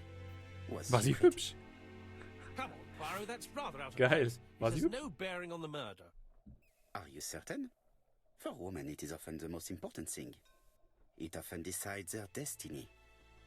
The body hasn't been moved. You can see for yourself. Has the press been informed? Not yet, but I'm planning to. I haven't yet informed them about the presence of the ABC guide in Andover. Nobody has reported a young woman missing? Not for the moment. No witnesses, I imagine. Indeed. We've asked everybody who may have met a young woman fitting her description last night to come and see us, but I have little hope of gaining anything from it. It's early days, Chief Inspector, and the news may not have spread around the town yet. I hope you're right, Hastings. Gut, schauen wir sie uns mal an. There is no doubt about it. Bexhill has one of the most beautiful beaches in the area.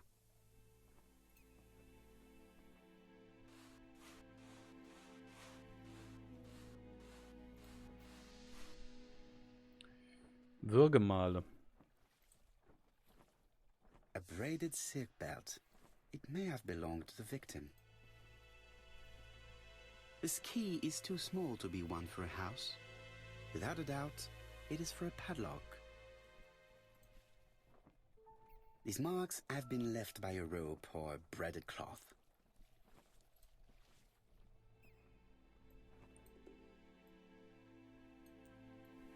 Bexhill. The guide is open at the page for the Bexhill train times.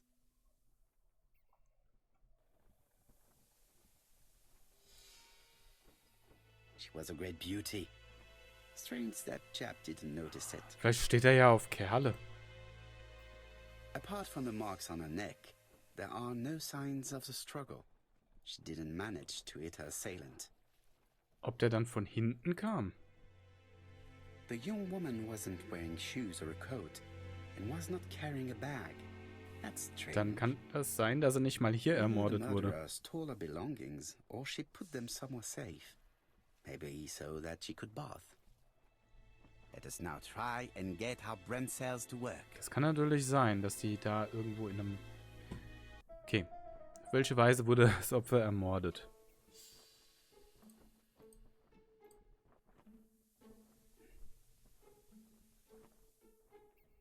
Okay.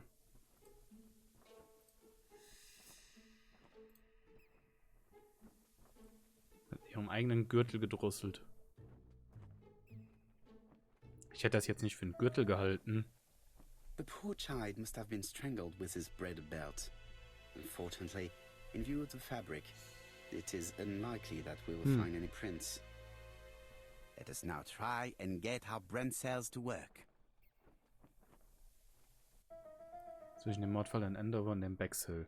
So, wir haben das hier. Und das hier.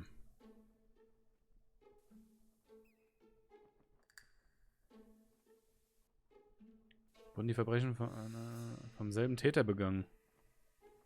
Offensichtlich.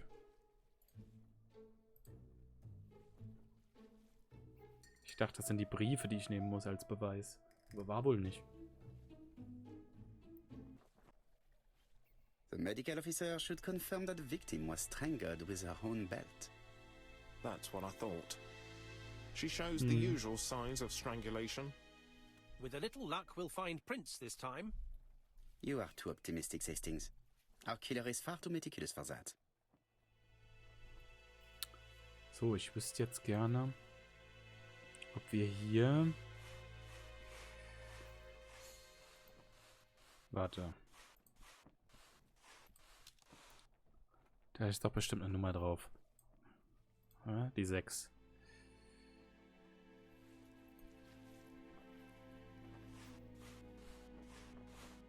Okay, es könnte aber auch eine 9 sein.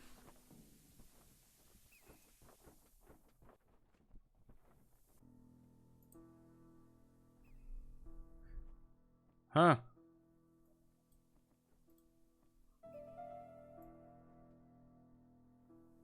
The number is upside down. This is definitely at number 6. 715?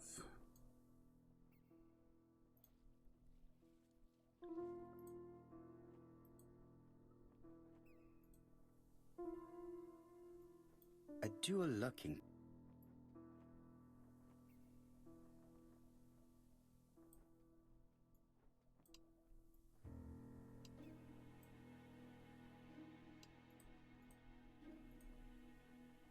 Ah. Habe ich es richtig gelesen, siehst du mal.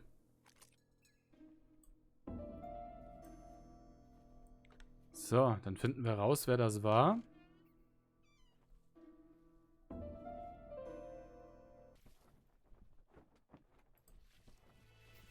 It definitely was here that the victim left her belongings. Betty's first day at work. Heard of Elizabeth Bernard. Oder was? Drehen wir mal.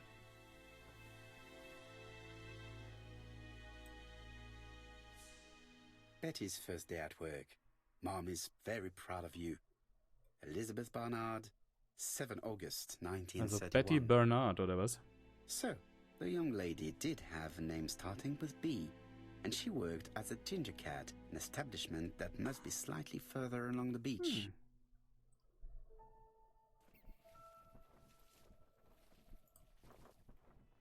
The purse is full. Yet again, we can dismiss theft as the motive for the murder. Genau. Here is the watch she must have removed to prevent it from getting wet. A top brand lipstick. She liked to take care of her appearance. As well as a photo of the victim with some company.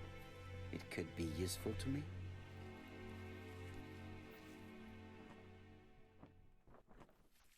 Jap has gone to the police. The victim has been identified and her family had reported her disappearance. She was called?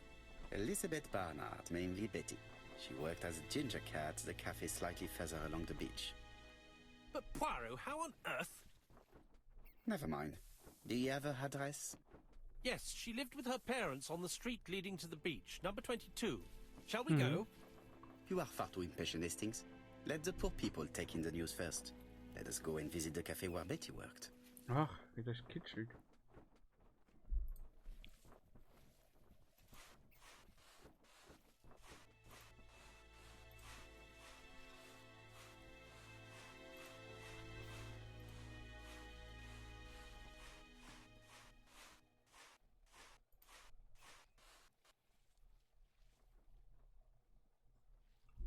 Could it be the same buildings as on the victim's photo? Ja, sieht so aus.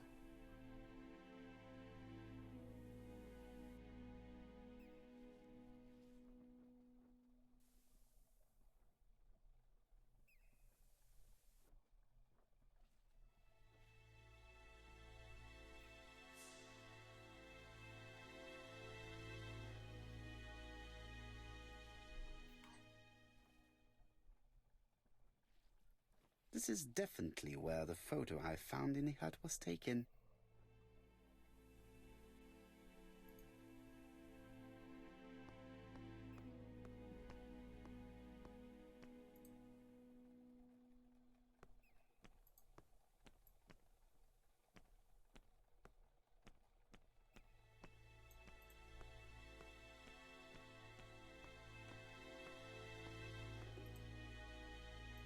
With all these tourists. Ja, dann geh mal rein.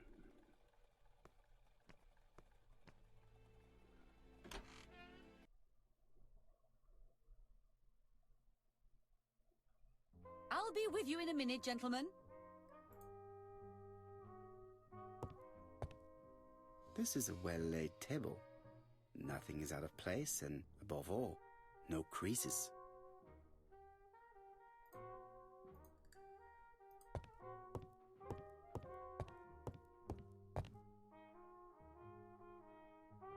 Ja klar, das ist der neue Spiegel. Was hat einen Wellenschnitt im Anzug?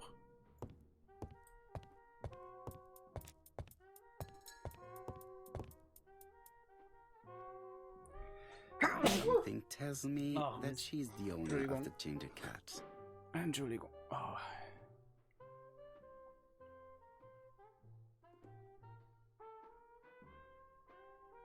Rotes Haar.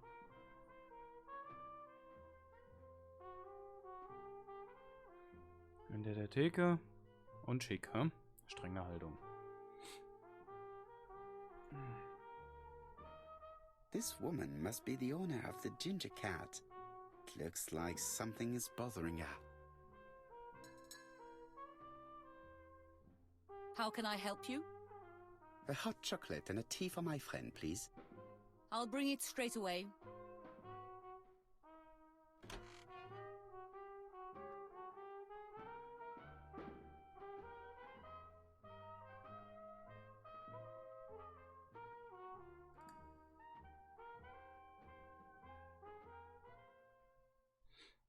Ja, okay. Ja gut, also das ist ja dann eine Softwaregeschichte. Da kann ich ja weniger zu sagen, wie da die Anbindung ist, weil ich das nicht gebaut habe. Aber da wusste der Chefrat.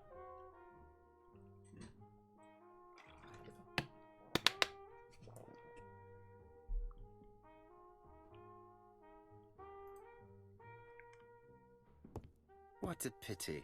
I don't have any change to make it work.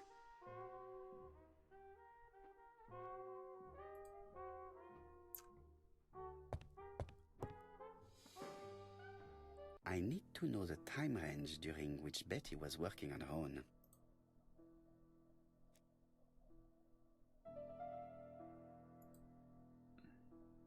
Where is Betty? Hier. Betty worked from 11 a.m. to 7:30 p.m. Would she have been alone at any time during her service? Betty worked from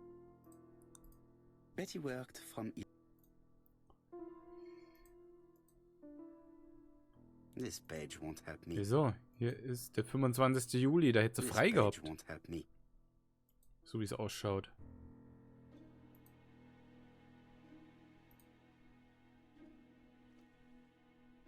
These are the different waiting staff's bills. Which ones were written by Betty?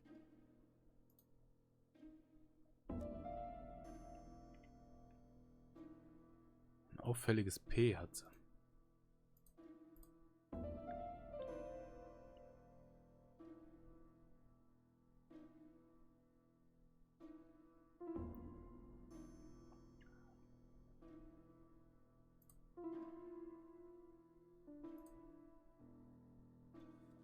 Most probably a family.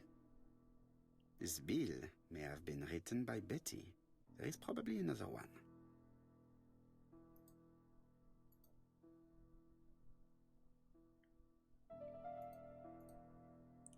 Hier ist auch auffälliges P. No, something's not right. Betty was alone at just one of these 2 times.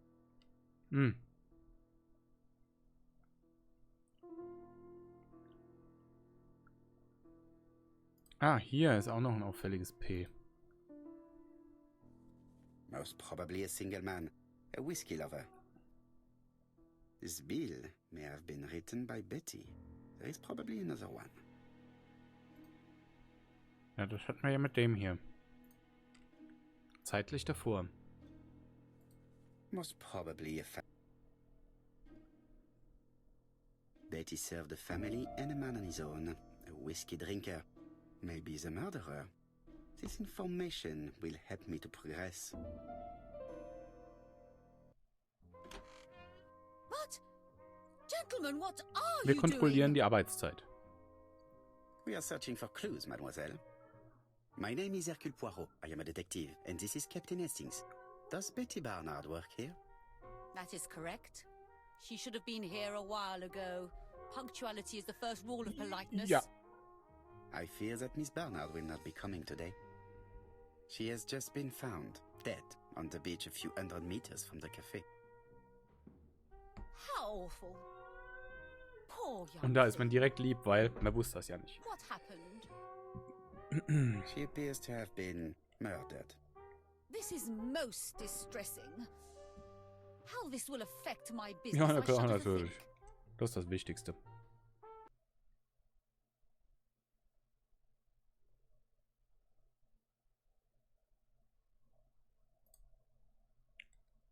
What can you tell us about Miss Barnard? Nothing, absolutely nothing. Miss Barnard was my employee. Her private life was none of my business. You did know at least that she had a young man. Indeed.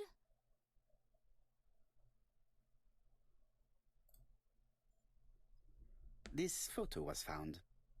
Is this him? Yes, that's him all right. But I haven't seen him for some time.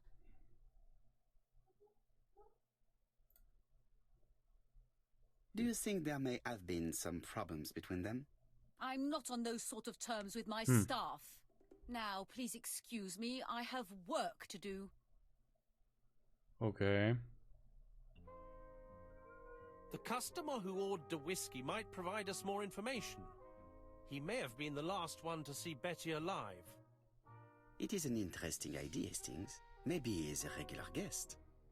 What do you think, mademoiselle? I don't think so. Our regular guests tend to order tea and cakes. At this time of the year, there are a lot of tourists about you never see again. That's what I thought. Time to visit Betty's home.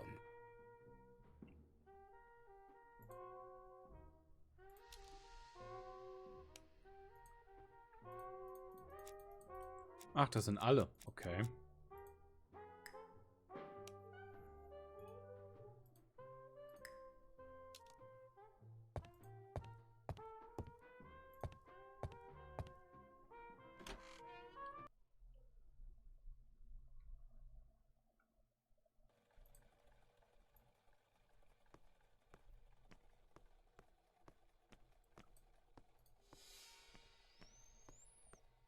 Die 22. Wo ist denn die?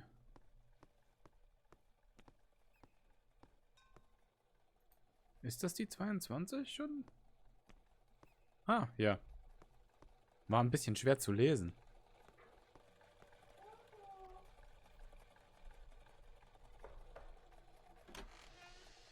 How do you do, mademoiselle? My name is Hercule Poirot. I know you. You're that detective we hear all about. I do not know if that is a compliment, but I will take it as one for now. You are Betty's sister, I believe? Yes. My name is Megan. Can we come in? Please do.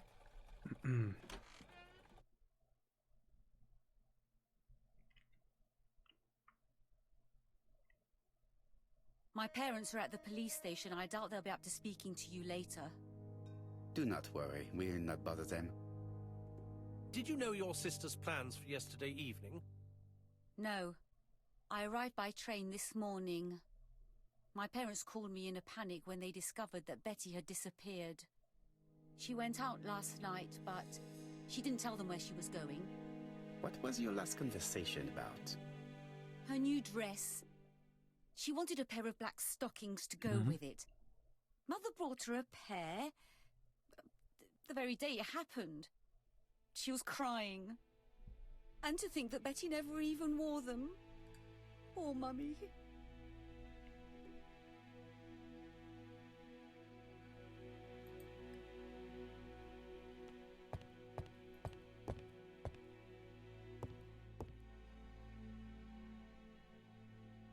The Barnard appeared to make music a priority in their budget. Wirklich?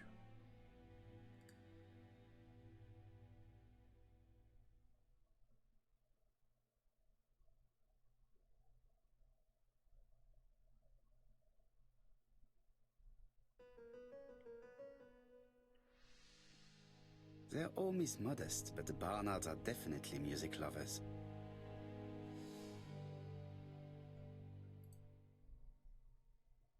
This gramophone is magnificent. It is a one-off, without a doubt. Alles klar, Angel, gute Fahrt. What is she feeling at the moment?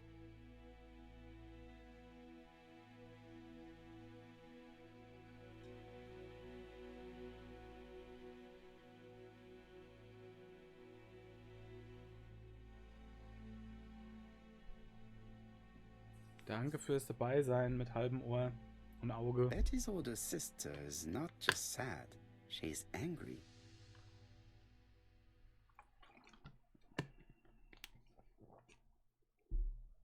Ich weiß gar nicht, wie sehr wir uns hier umschauen dürfen. Aber wir könnten ja mal das Foto zeigen. Geht nicht. Mhm.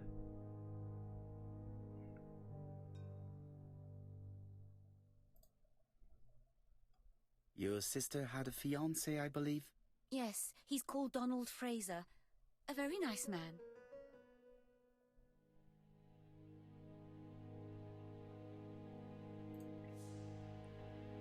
Do you know where we might find him? He works at the estate agent's Corton Brunskill. Mhm. Ding dong, die Hexe ist tot, die frisst kein Brot. Oh, excuse me, I have to answer that. But of course. Betty's room is opposite the stairs on the first floor. Feel free to take a look if you think it might be useful.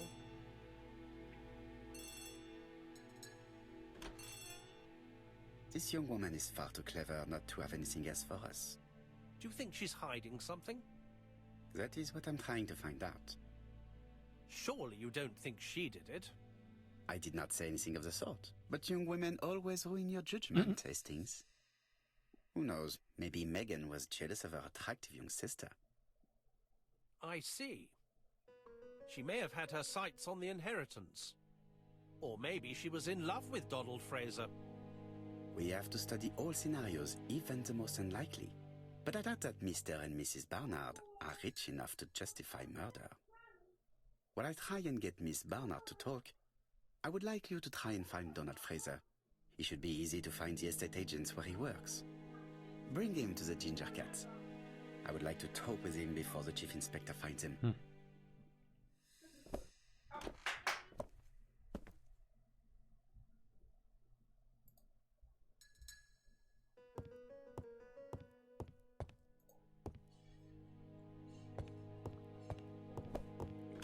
Okay.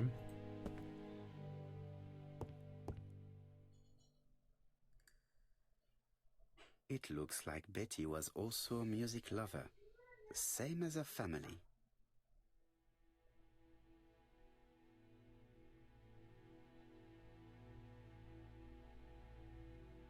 Macht ja Sinn, so in der Kombi zu gucken.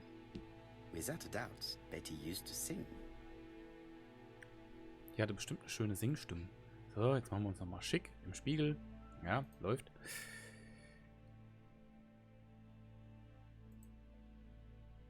Looking at all the clothes she took out, Betty must have had a problem deciding what to wear. Maybe she had a date? A box of new stockings. It looks like Betty has a very busy life.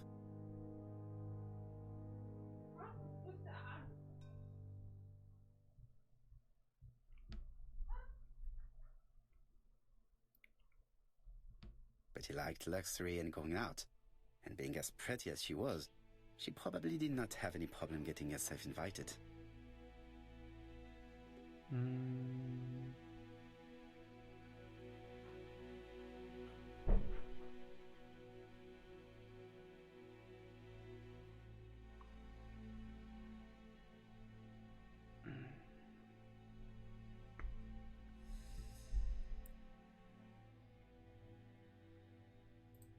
Schauen wir uns mal weiter um. Hier gibt es bestimmt noch was.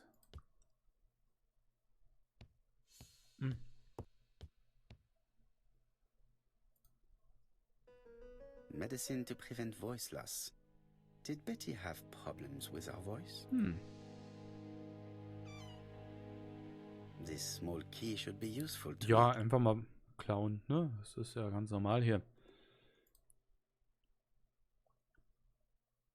Something on this clock Ja, bothers da me. ist was dahinter, oder? Oder was drinne? Strange.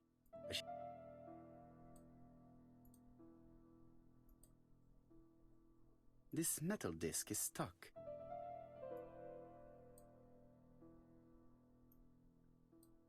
Naja, damit können wir nichts tun.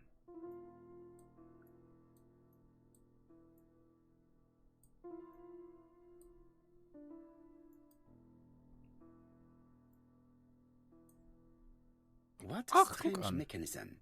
I don't think it serves to turn hands.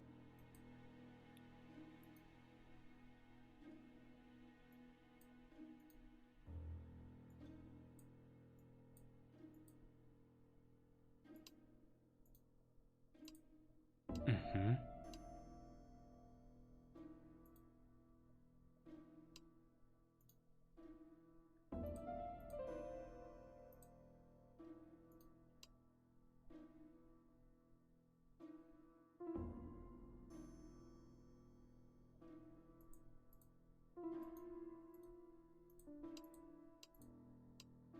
Okay.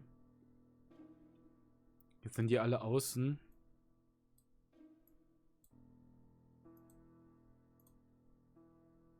This metal disc is stuck. Okay.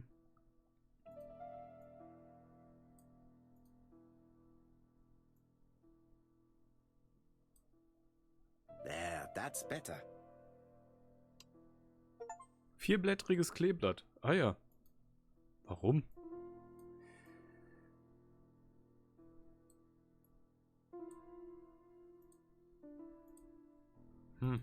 This metal disc.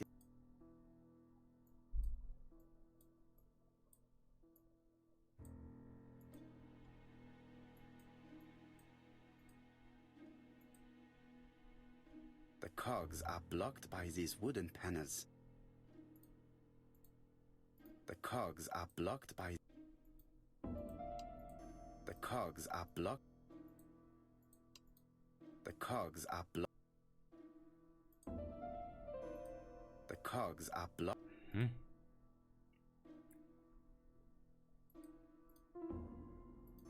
The cogs are blocked... The cogs are blocked by these wooden panels.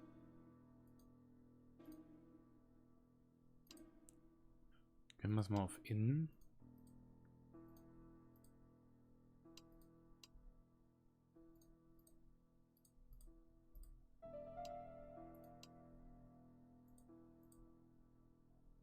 The cogs are blocked by these wooden panels. Okay.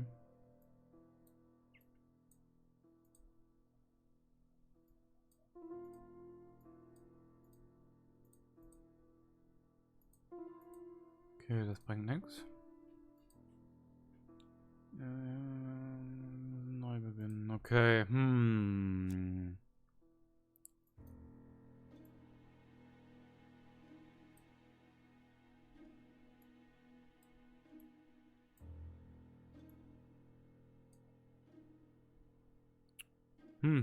Ich mach nochmal neu dann.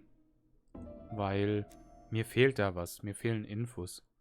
A record sleeve with an handwritten title. Betty must have recorded the demo. I'd be interested to hear it.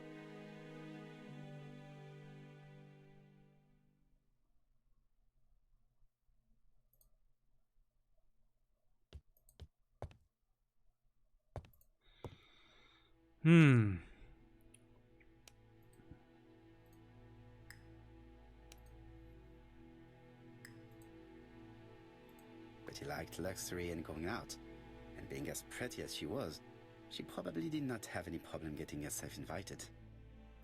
Okay, also sonst ist da nix. Something on this clock bothers me. Sonst ist da nix. There, that's better.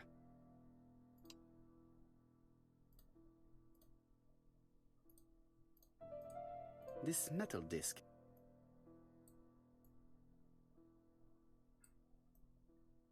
Unten drunter gucken kann ich auch nicht.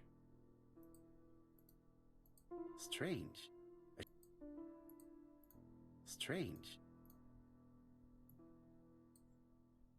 What a strange mechanism. I don't think it serves to turn hands.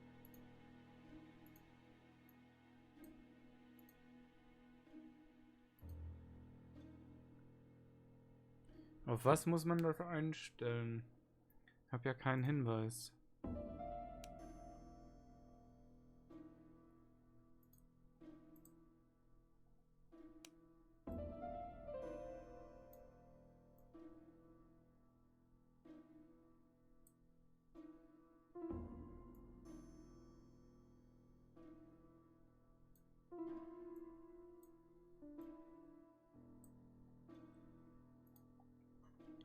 Ich habe ja keinen...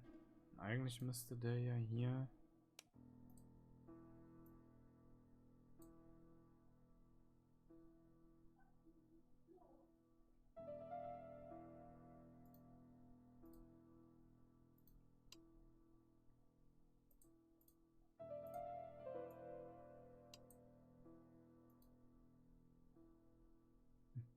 Hey Angel, willkommen zurück. Wir versuchen hier die Uhr zu lösen.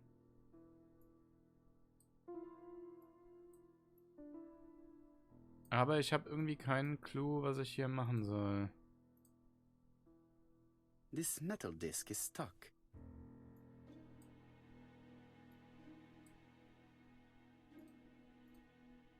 This metal disc is stuck. Weil es hier mehrere Möglichkeiten gibt, hier...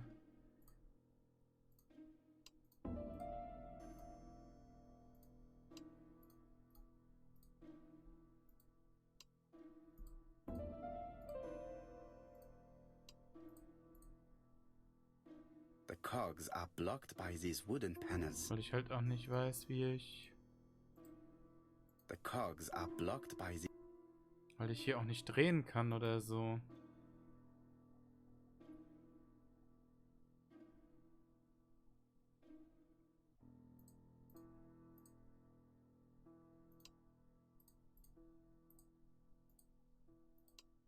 The cogs are blocked.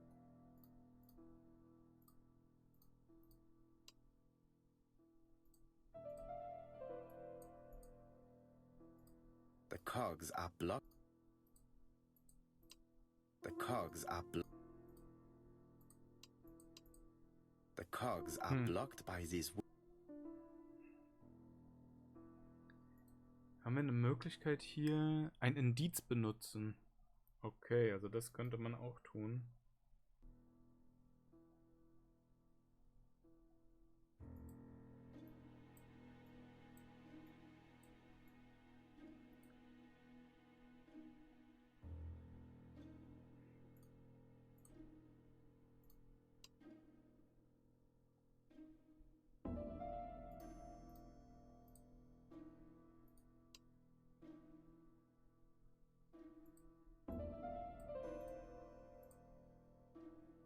The cogs are blocked by these wooden.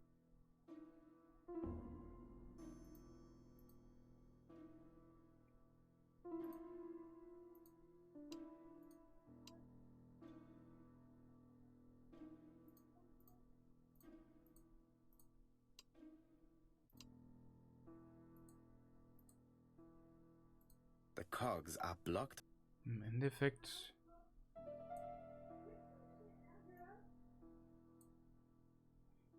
Bin ich gespannt, ob der Chat mit dem iPad immer geht. Ja, viel Erfolg. Ich wüsste gern, wie ich hier die Plättchen wegkriegen soll.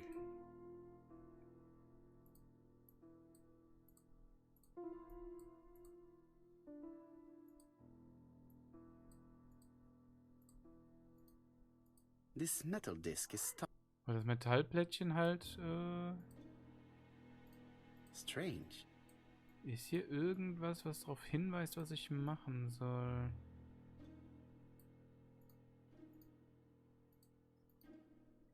This wooden panel is blocked. I can't open it. This wooden panel is blocked. I can't open it.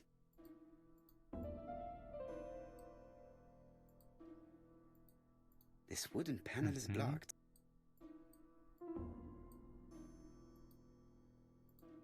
This wooden panel is blocked.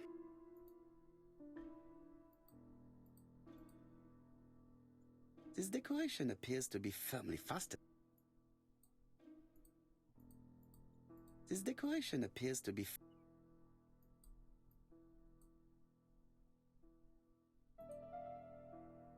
This decoration appears to be firmly... Okay. This decoration appears to be firmly... Gucken wir mal, ob man irgend... Oh, das sieht anders aus. Could the screw be slightly loose? Could the screw be... Could the...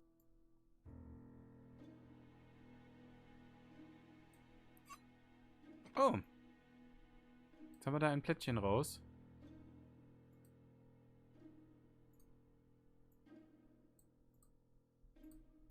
This decoration appears to... Jetzt ist da ein Plättchen raus. Hat das Auswirkungen auf hier? The cogs are blocked. Nein, nicht wirklich.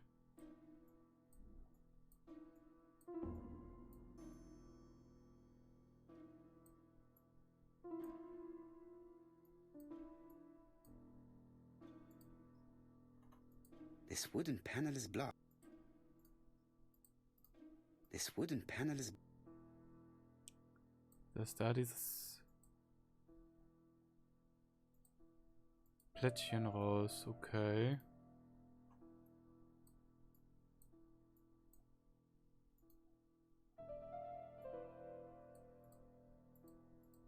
This decoration appears...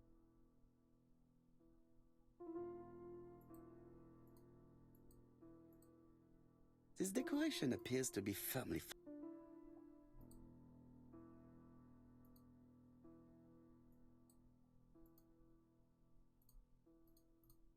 This decoration appears to be firmly...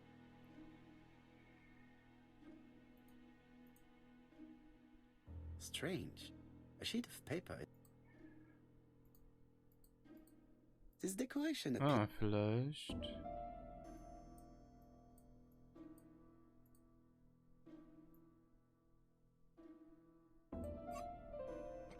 Good. It should be possible to open the wooden panel.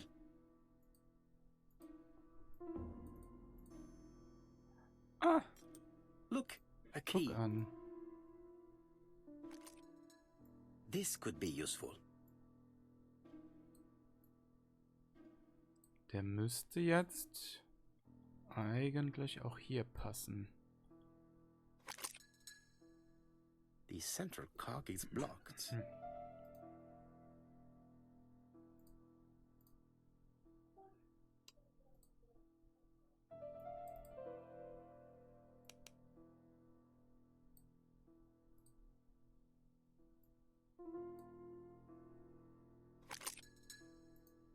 The central cog is blocked.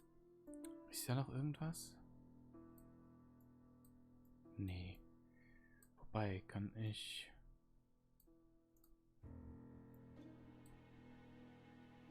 This metal Nein, das disc kann is ich nicht. stuck.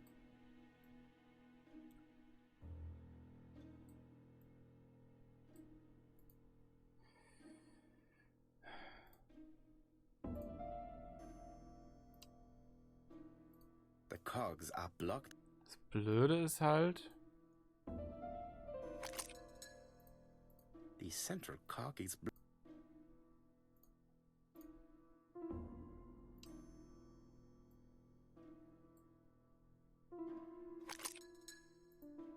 The central cog is blocked.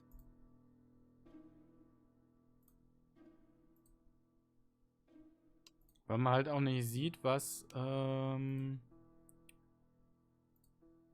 quasi dazu führt, dass man es dann bewegen kann. Eigentlich müsste The central cog is blocked.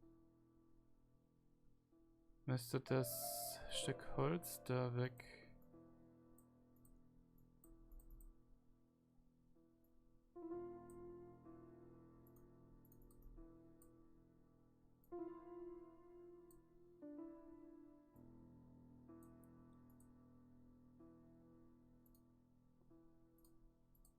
Ich glaube auch nicht, dass das hier was bringt, das hier so einzustellen.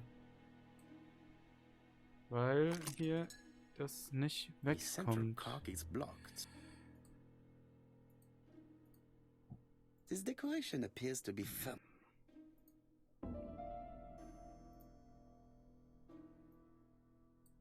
Das wird auch nichts sein.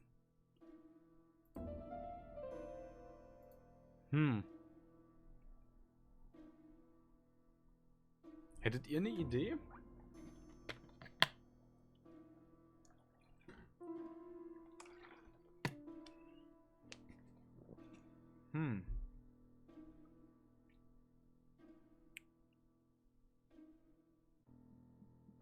Jetzt habe ich den Schlüssel.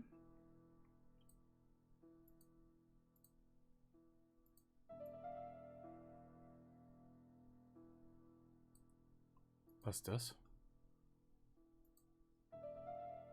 This code probably has something to do with the mechanism above the clock.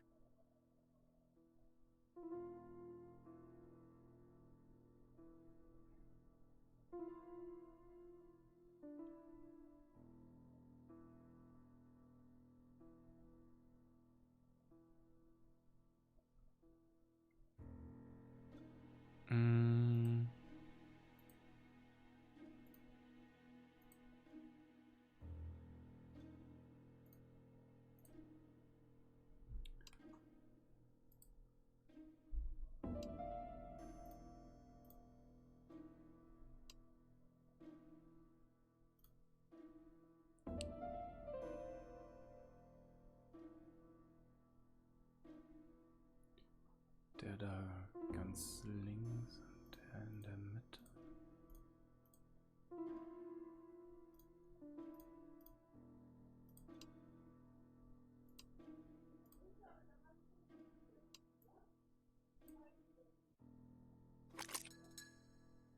The central cog is blocked. Okay. This code probably Ja, has ich dachte something- jetzt, okay, This code probably dass hier halt, wobei, es kann auch sein Mitte, da auch Mitte, oder links, rechts, beziehungsweise, ich weiß halt nicht, warum das hier so 3 Positionen sind.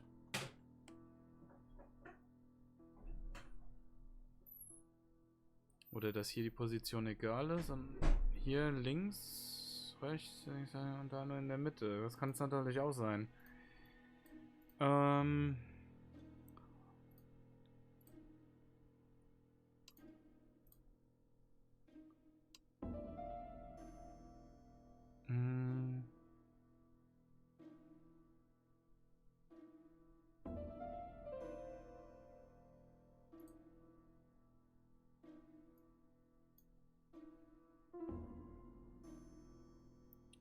Oben links nach rechts.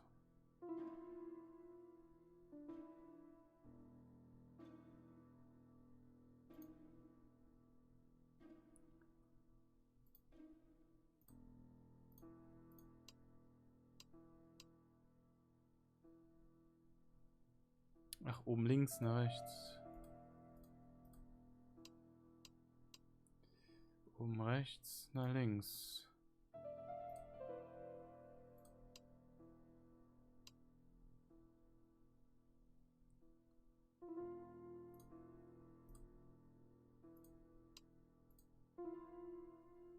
Und unten rechts? Dann in der Mitte, oder was? Aha, okay.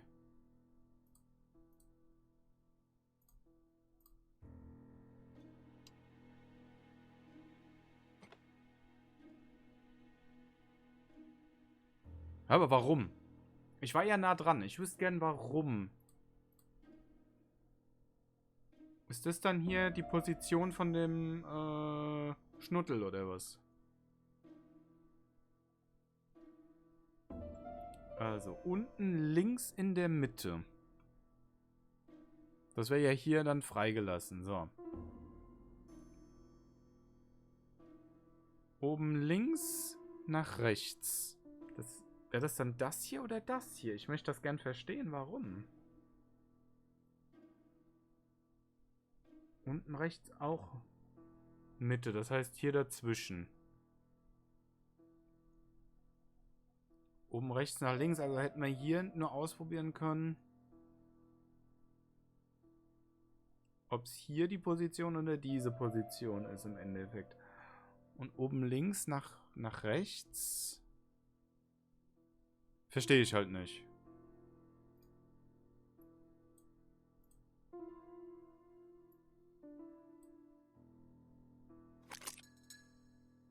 The central cog is blocked. Okay, das verstehe ich immer noch nicht. Auch nicht. This metal disc is... Jetzt sind die Plättchen weg.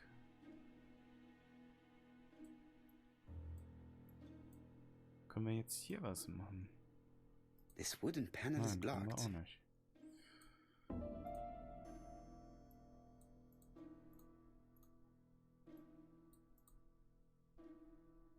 definitely need an object to make these cogs turn.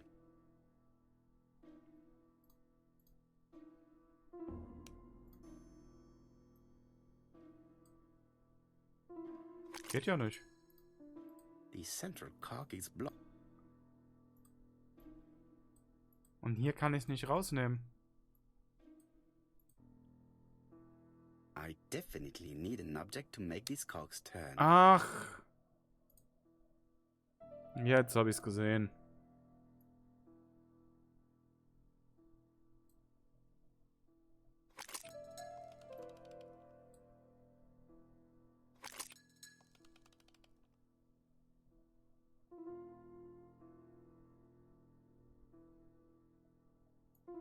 Ja, aber hier passt es ja nicht. Passt der da? Nee, auch nicht. Ah, something clicked on the front of the clock.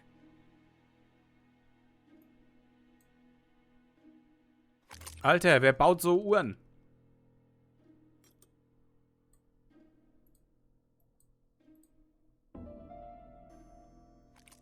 This could be useful. Wer baut so Uhren? Aber ich verstehe immer noch nicht. Betty, I enjoyed a wonderful evening in your company, and I hope that we will see each other again very soon. D. My dearest Betty, I know that your art is already spoken for, but you are the most beautiful dancer I have ever had the pleasure of meeting, and I am Hatte sie eine impatient to see Affäre? you again. Adrian. Auf jeden Fall lieben Dank, Angel. Ich habe nur nicht verstanden, warum die Uhr so zu lösen ist. Also links unten, rechts oben kann ich mir vielleicht noch zusammenreimen, aber die links oben Seite, keine Ahnung. Sich Bettys Schallplatte anhören. Okay, wo ist denn hier die Schallplatte? Haben wir hier was?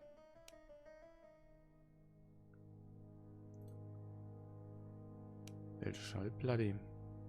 Dann gehen wir mal runter.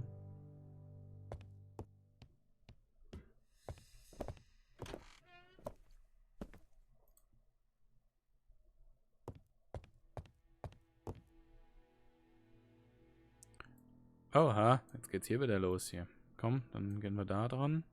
Nicht? Okay.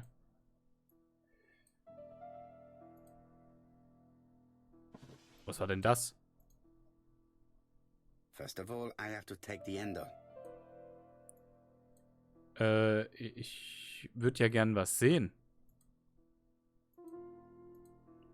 First of all, I have to take the ender.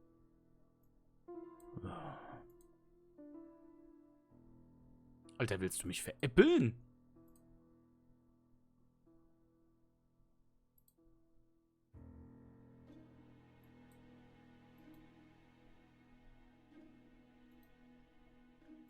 First of all, Ich komme ja gar nicht dran.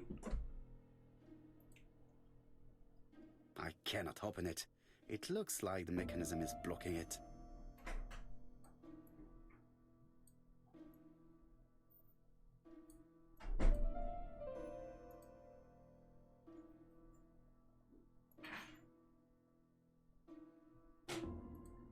It looks like something.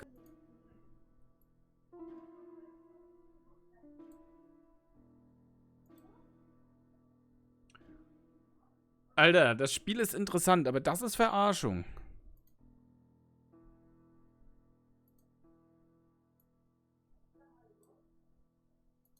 Let us see.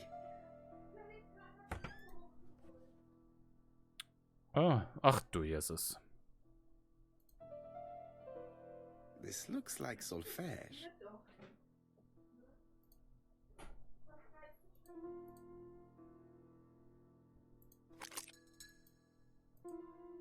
This looks like solfège. Das sieht eher aus wie so Mathe-Pyramide.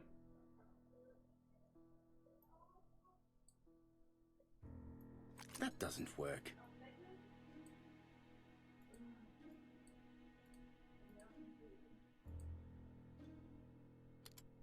That doesn't work. I must have.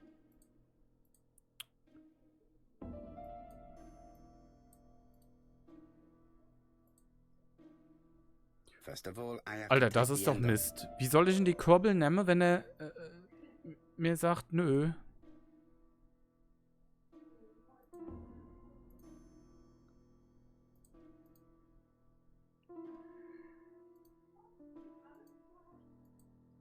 I cannot open it.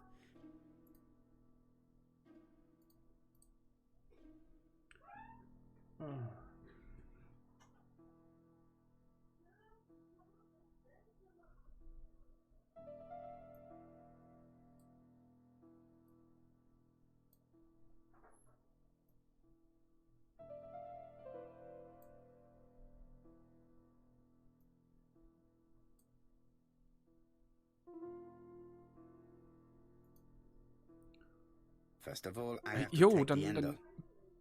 gib's mir doch. Also, weißt du, ich greif rein. Für was hast du Hände?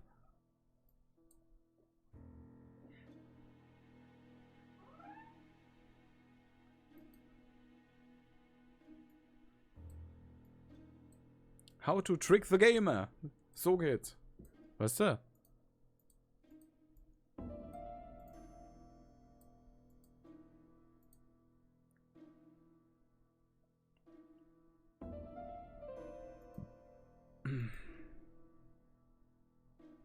Gandhi, grüß dich. Vielen lieben Dank für deinen Raid. Angel, würdest du so nett sein und gerade Ausrufezeichen Play, Leerzeichen und dann mal noch vom Gandhi einen Clip einspielen? Das wäre super. Herzlich willkommen an alle Raiders. Ich wünsche euch ein schönes Wochenende. Wir verzweifeln und rätseln hier gerade, weil mein Charakter zu blöd zum Kurbeln ist. Deadpool, grüß dich. Ach, das ist ja mal geiles Icon. Super. Ja. Junge. Hier, ich soll hier die Kurbel nehmen. Ach, jetzt auf einmal, weißt du.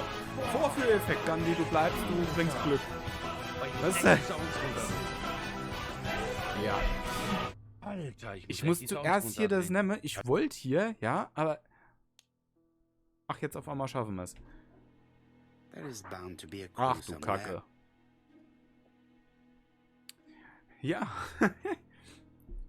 Raid, Vorführeffekt, Gandhi ist schuld, läuft. Ja, super. So, jetzt haben wir hier. Ja, aber gerne. Das eine ist der Clip, der eigentlich geplayt werden soll. Aber das funktioniert nicht so ganz. Deswegen. Ach ja, dankeschön. Genau, Angel hat schon den Clip abgespielt. Vielen lieben Dank.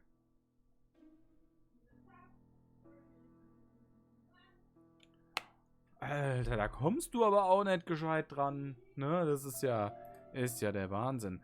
So, wir brauchen... This looks like solfège. Ich und Noten lesen, ja, das ist sowieso das Problem. Was für ein Symbol soll denn das sein? There is bound to be a clue somewhere. Ach, vielen lieben Dank, Gandhi. Dankeschön. Ja, Entschuldigung, ich brauche Hustenbonbons, weil der Husten hält sich wacker. Nee, aber so kann ich ja nichts knabbern. Wenn ich schon Ach, nee. Ach, doch, egal. Das wäre lieb. Danke. So, ein komisches Symbol.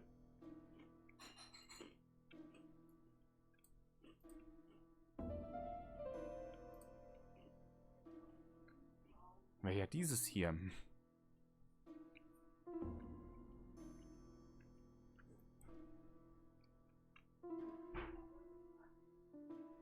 Ich war krank und der Husten hält sich einfach wacker. Der will mich nicht alleine lassen. Dieses Symbol. This looks like solfège. There is probably a link with what I saw in the drawer. This looks like solfège.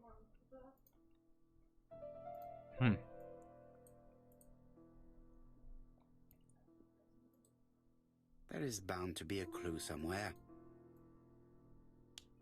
Ja, hör auf zu quietschen. Mhm. Okay.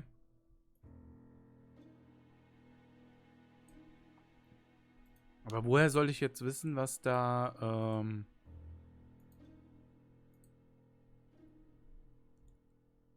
Moment, das soll rauskommen. Das wären ja eigentlich nur die 3 Punkte, damit man dann da drauf kommt, oder?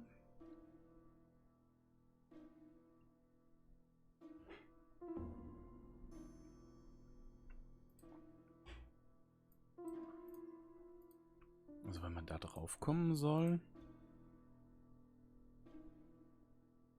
There is bound to be a clue Das sind somewhere. doch 1, 2, 3, oder? Ja? Tasse. Ach so.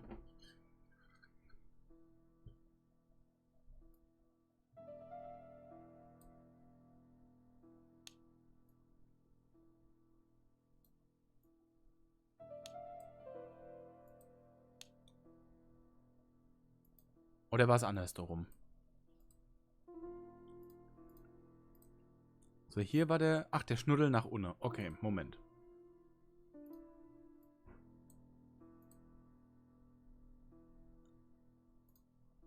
There is bound to be a clue. So, Schnuddel nach unten. Schnuddel nach oben. Okay, komisch.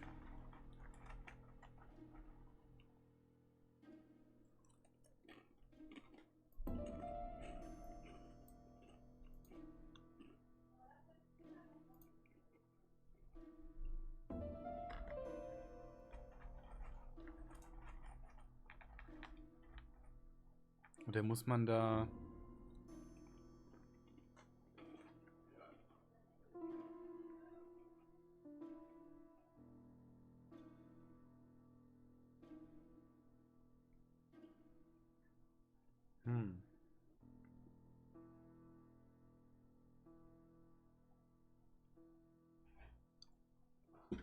Also wenn jemand eine Idee hat, gerne raushauen. Wie man da hier auf dieses Ergebnis kommen soll. Danach gibt es nur noch Salbeitee. Okay. Und Honig und so ein Kram. So. Lieben Dank. 2 Teebeutel? Wie?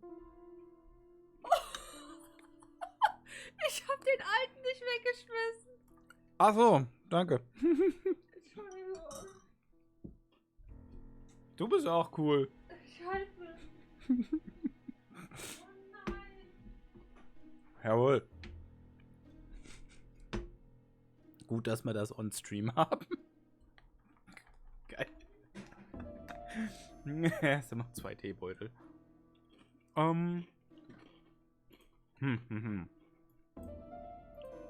Na gut, mal sehen. Vielleicht kriegen wir ja...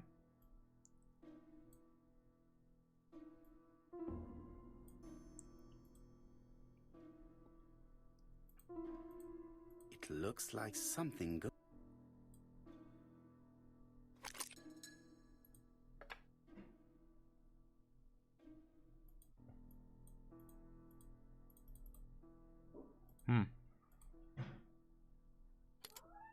That doesn't work. So.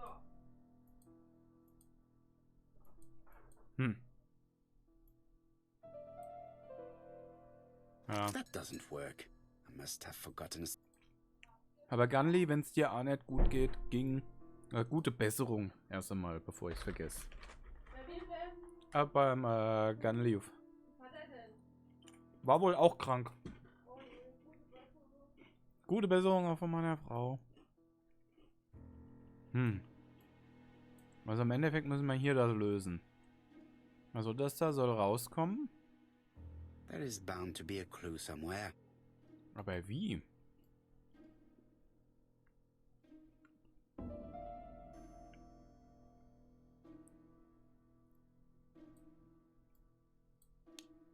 Ich kann halt keine Noten lesen. Ich verstehe das nicht.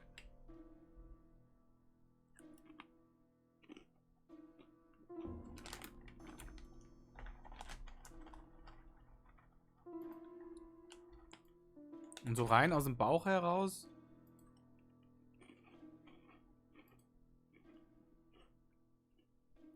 Eins. 2. Und dann fehlt mir etwas, was eine 3 darstellt.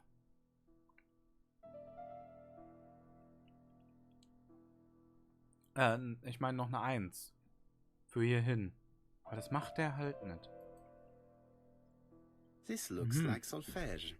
There is probably a link with what I saw in the drawer. Lässt mal vor mir einfach den verbrauchten Teebeutel drin. Das ist auch nicht schlecht, ne?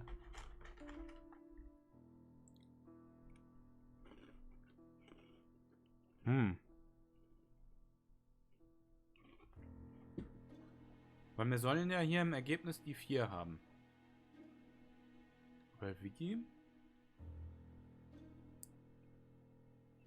soll das gehen.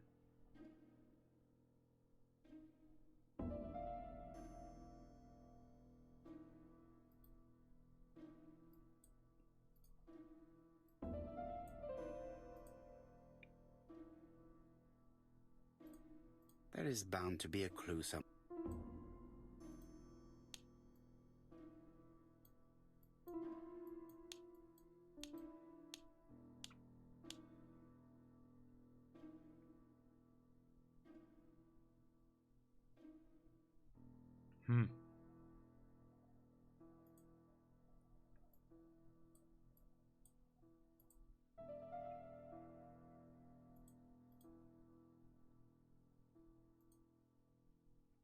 This looks like solfège. There is probably a link with what I saw in the drawer.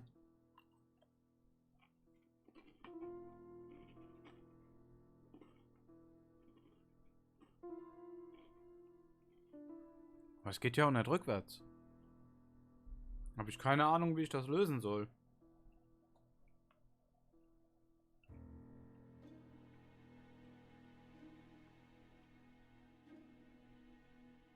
Angel, kannst du mal nachgucken? Weil ich komme hier aus dem Spiel jetzt so nicht rausgeklickt.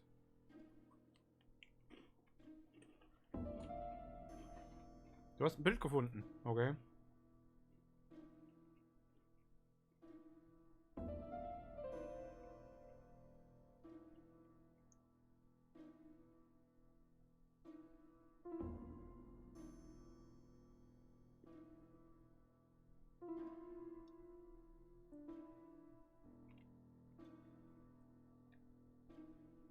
Wie soll man denn da drauf kommen?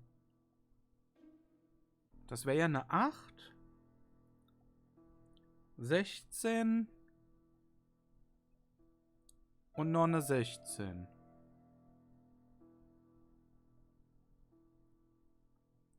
Das wären 40. Addiert. Oder? Oder ist das... Ach, wegen der 4 und 0 dann, oder was? Na toll.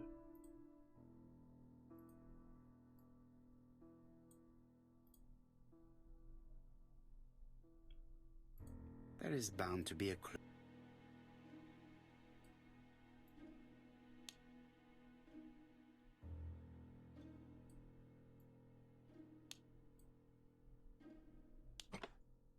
I heard the sound of a mechanism being triggered. 4, 0.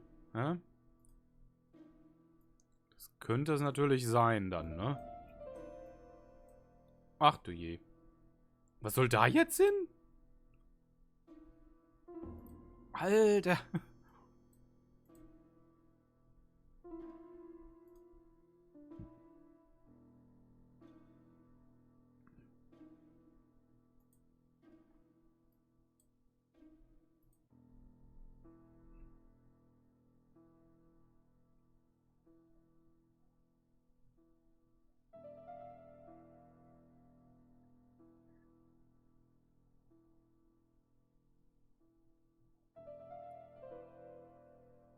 Hat mal das Bild von meiner Schwester und ihrer Kleinen und Schwager gesehen. Sehr süß.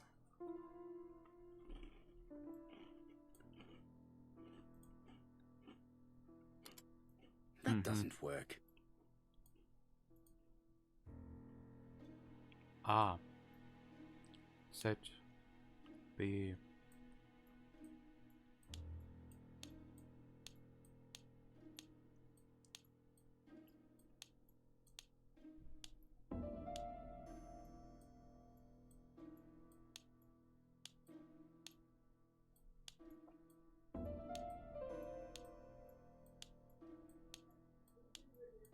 Weil ich habe ja nur Hinweis, dass es die 40 ist.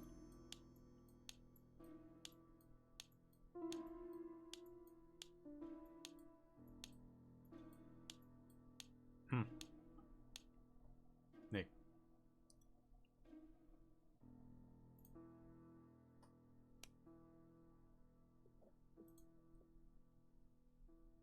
Hier habe ich auch keinen Hinweis.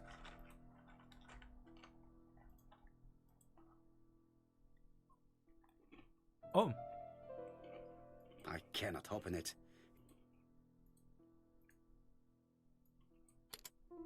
That doesn't work. I must have forgotten. Alter, wer baut so einen Kram?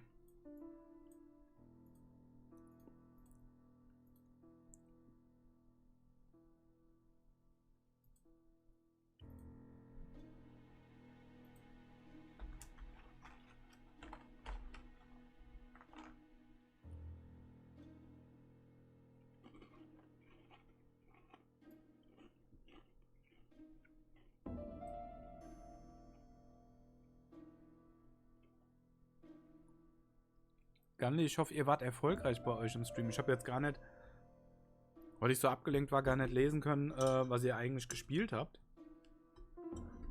Entschuldigung.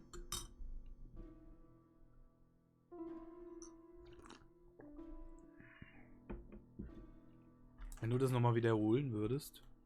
Bitte. Ich will ja wissen, wie es lief. Hm.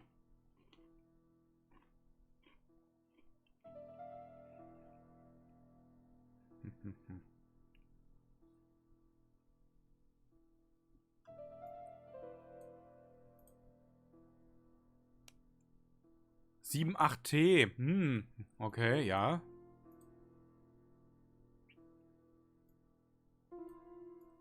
Das macht jetzt Sinn.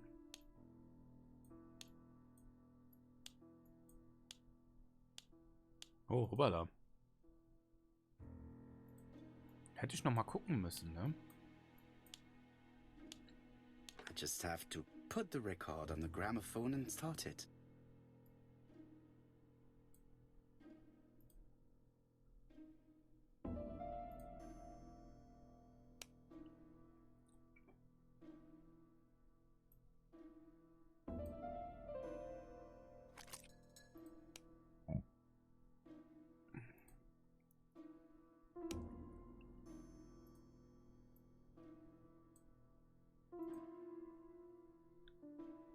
Ja, genau. Ich drücke hier hin.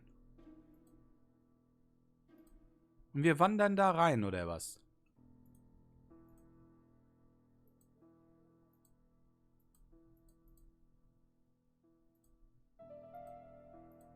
Hallo?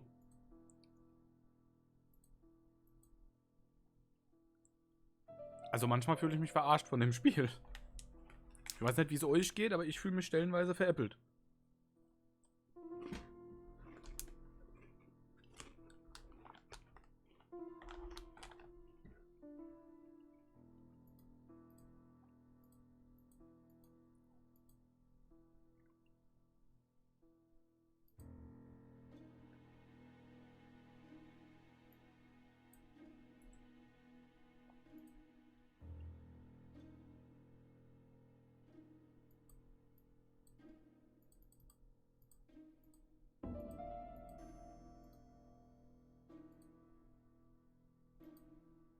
Hallo?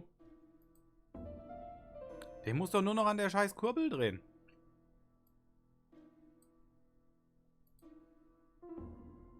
Oder nicht?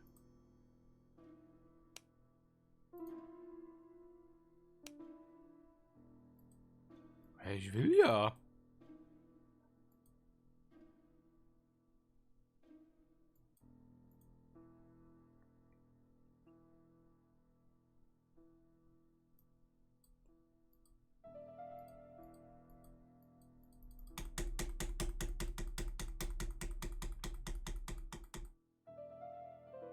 Wenn ich wüsste, wie.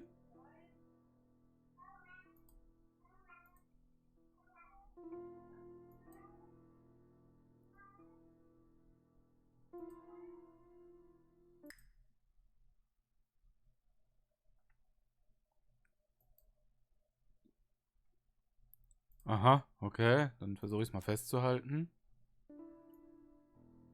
Nein. Geht auch nicht.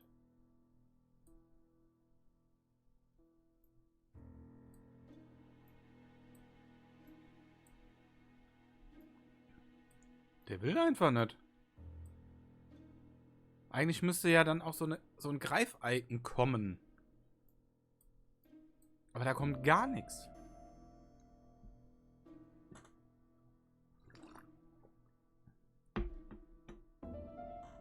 Das irritiert mich.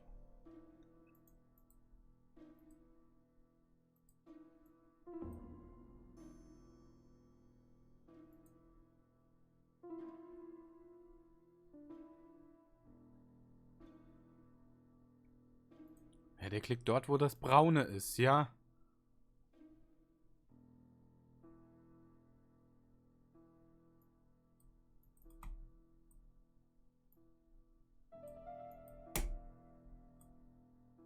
Verändert sich denn hier da die Hand bei dem?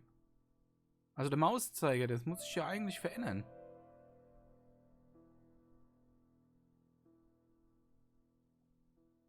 Jetzt bin ich hier schon extra langsam und fahre hier einmal mit der Maus lang, aber nix. Das ist doof.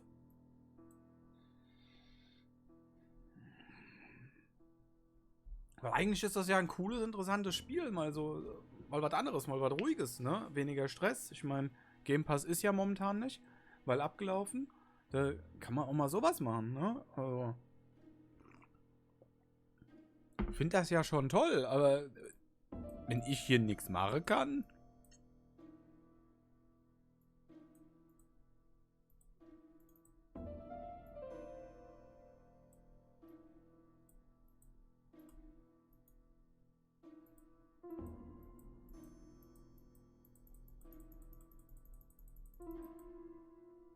Klickt der nur oder? Naja, ich kann hier nichts machen. Stehe ich falsch? Weißt, also. Ja, aber dann dreht er das so.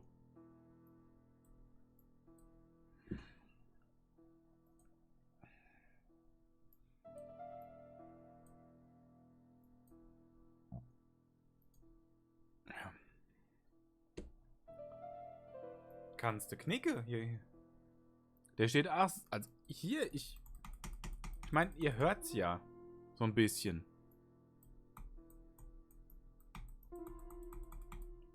Ja, hier ist das weiter.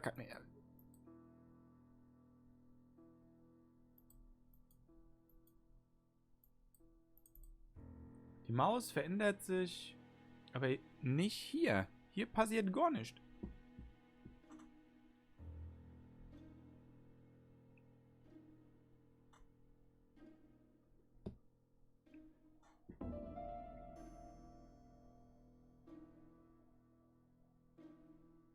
Ja, seltsam. Homunculus, da bist du ja wieder. Kami hatte gesagt, du warst vor ein paar Tagen, da ging es dir nicht so gut. Ist jetzt wieder alles besser? Geht's jetzt aufwärts?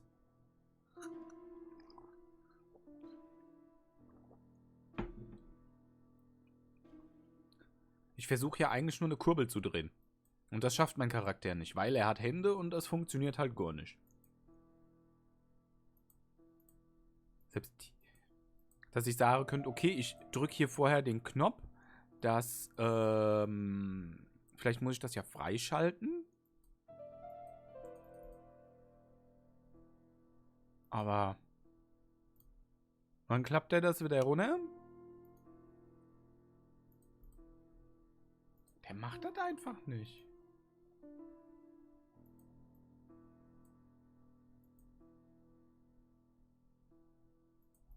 Der macht das einfach nicht. Okay. Ich darf noch nicht mal raus. Achso. Jo, wir setzen zurück. Und ja. und Ups, gibt Auf und Ups auf der Arbeit. Ja, das glaube ich, das glaube ich. So. Wir machen das jetzt hier nochmal. Let us see. Ah, okay, so. Dann haben wir das. This looks like solfège.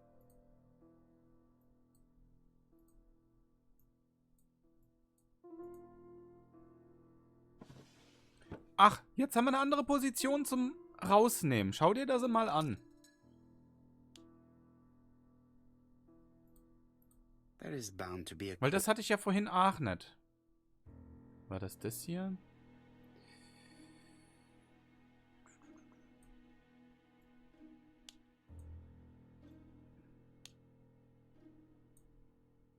Nee, Moment. Jetzt habe ich das Symbol vergessen.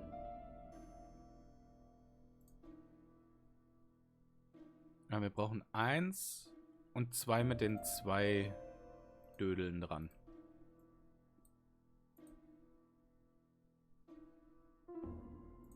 There is bound to be a... I heard the sound of a mechanism being... So, das war 78T. Ja, dreh einfach mal nochmal falsch. Das ist auch okay.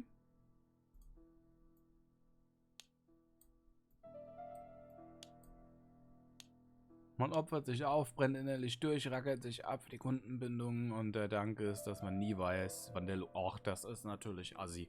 Also...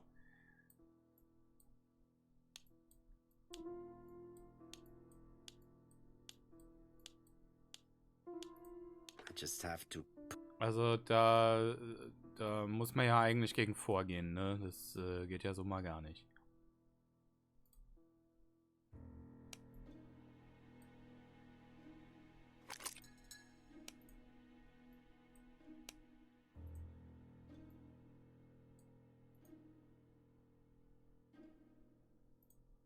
It looks like Ja, something wir goes wissen, in dass da here. was reingeht in das Loch. Jetzt ist die Greifhand da. Also, Tipp an alle, arbeitet nie für einen Verein, vor allem nicht, wenn die Buchhaltung ehrenamtlich gemacht wird. Ja.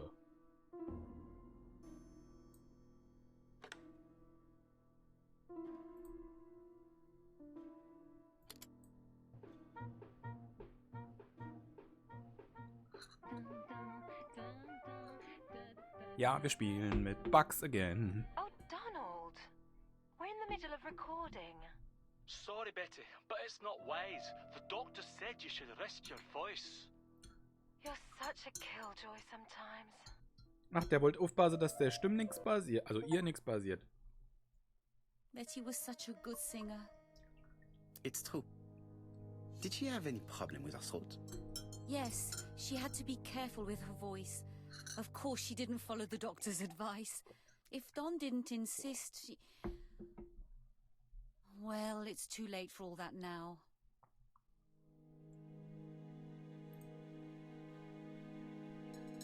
Oh, was haben wir hier? It is not the right time.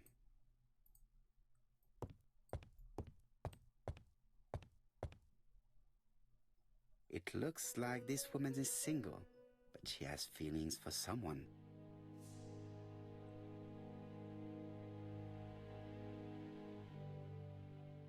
Feuchter Blick.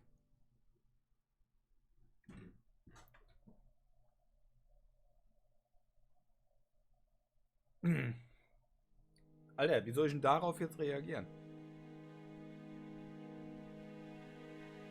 Normalerweise, wenn was feucht ist, guckt man nicht ins Gesicht. Also, das ist doch nicht wahr.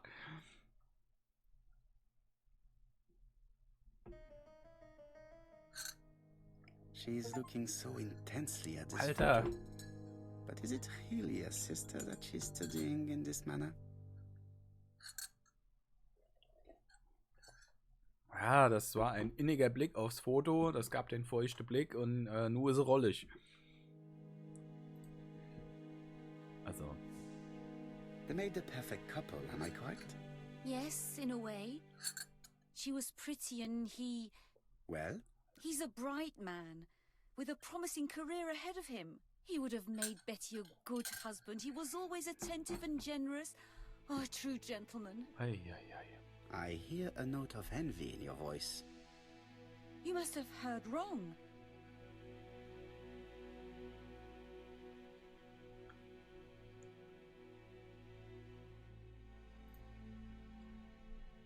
You have not mentioned Donald's jealousy. There's nothing to say.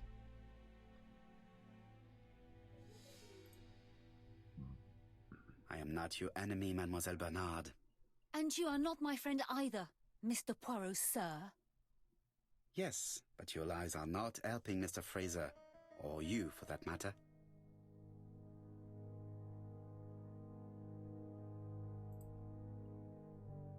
I know that Fraser was jealous, but I wonder why you feel the need to protect him. Protect him? I hope you're not suggesting... That you are Fraser's accomplice? There is nothing to suggest that, at least not yet. It would appear that your sister's murder is the second in a series that we have to stop as quickly as possible. The first was in Andover, and the same as your sister, the murderer sent me a letter informing me that a crime would be committed in that town. Now can I count on your honesty? Yes, you have my confidence, Mr. Poirot. Don is a quiet and sensitive young man. Slightly reserved, too. And as is often the case with reserved people, when he flew into a temper, he completely lost control. He could be so violent.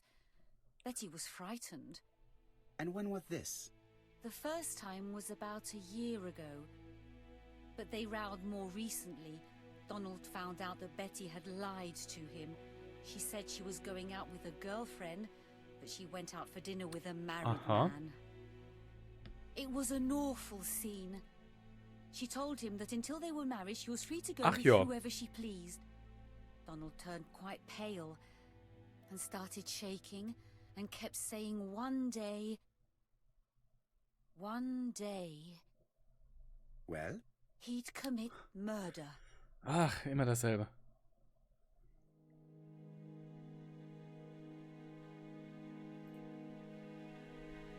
Do you think that is what happened?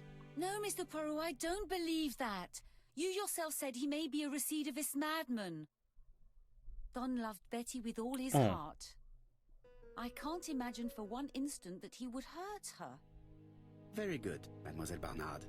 Thank you for your help. Hätte ich da auch bessere Punkte kriegen können? Ich weiß es nicht. Fraser is at the Ginger Cat. The police haven't spoken to him, but they want to. Très bien, Hastings. Let's see him now. Au revoir, mademoiselle. My deepest condolences to your parents. Of course, Mr. Poirot. And don't be too hard on Don. He's more fragile than he looks. If you say so. Wieder so die hinthält. Let us now try and get our brain cells to work. Was hat Betty an ihrem Abend vor?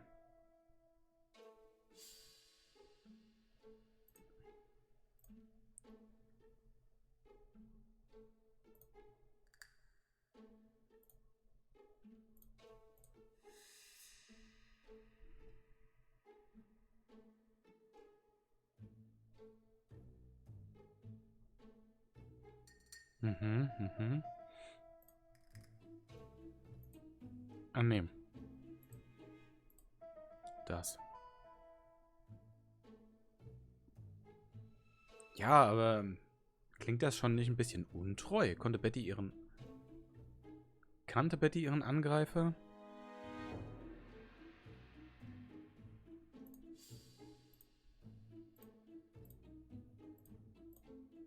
Nö. Wahrscheinlich nicht. Würde ich jetzt eigentlich sagen, aber das hat irgendwie nicht so zusammengepasst. Let us now try and get our brain cells to work. Was versteckt sich hinter Megan Bernards Verhalten?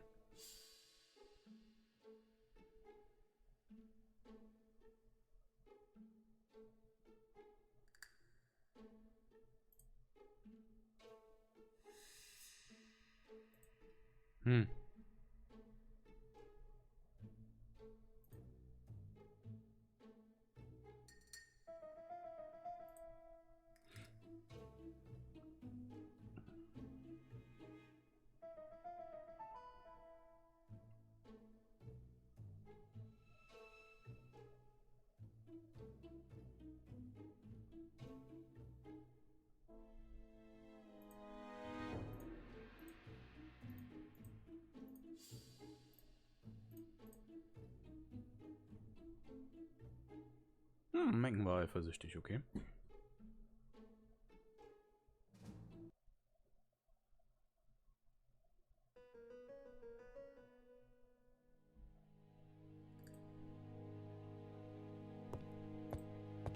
Dann sagen wir dem mal Hallo.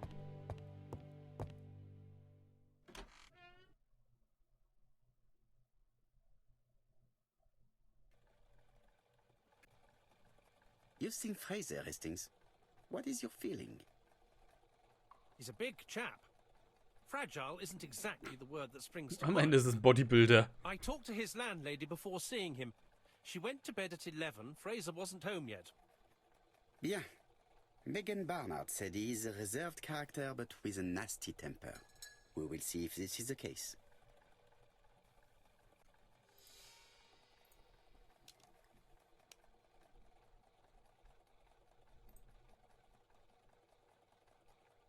Ja, es fehlt. Es fehlt was.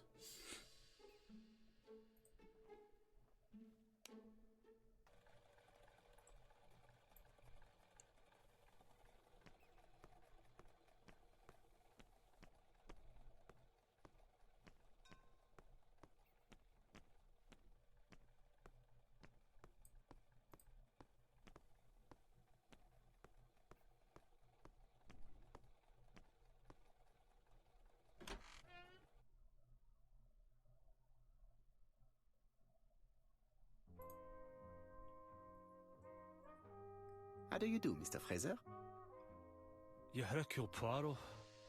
Mr. Hastings said you wanted to speak to me. Yes. I know that it may not be the right time, but I would like to ask you a few questions. Lass mal beobachten. This man looks suspicious.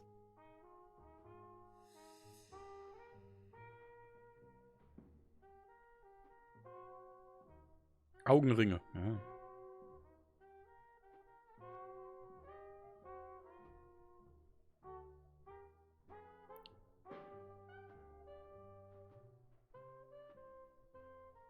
Leave me alone.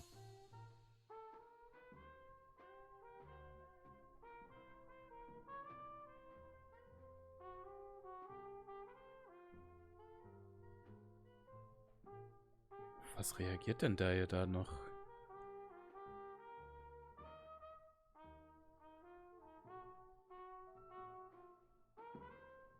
Leave me alone. Ah, da, zerknitterte Kleidung. Darauf wollte er hinaus. Ah. Donald Fraser is in a terrible state, as if he hadn't slept all night. And he's drinking Ja, der white trinkt ein horse. weißes Pferd. Am Ende sieht er weiße Mäus. Leave me alone. Tell me that it's a mistake. That Betty isn't dead. Sadly, your lady friend has been murdered, Mr. Fraser. Ich bin froh, dass ich in Luxemburg Oh, beim Betty, Steuer, da if muss man only sich keine Gedanken machen. Tut mir echt leid. Ja, das fragen, ob er gestern Nachmittag gesehen hat.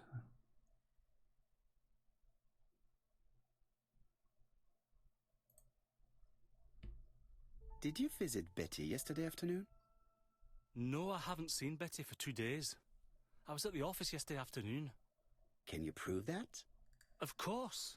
But why this question? Betty died yesterday evening, didn't she?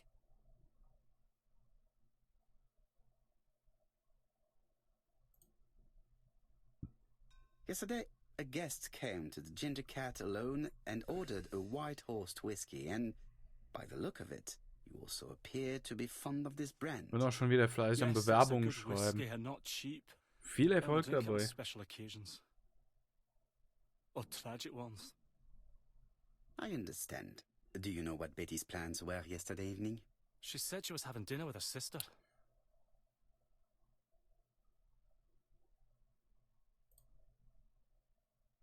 And you believed her? And why not, sir? She was my fiancée. That did not stop her from lying to you before. Betty was not a bad girl, but she did like to take advantage of her success with men. How dare you sully her memory? Mia, drücke die Daumen.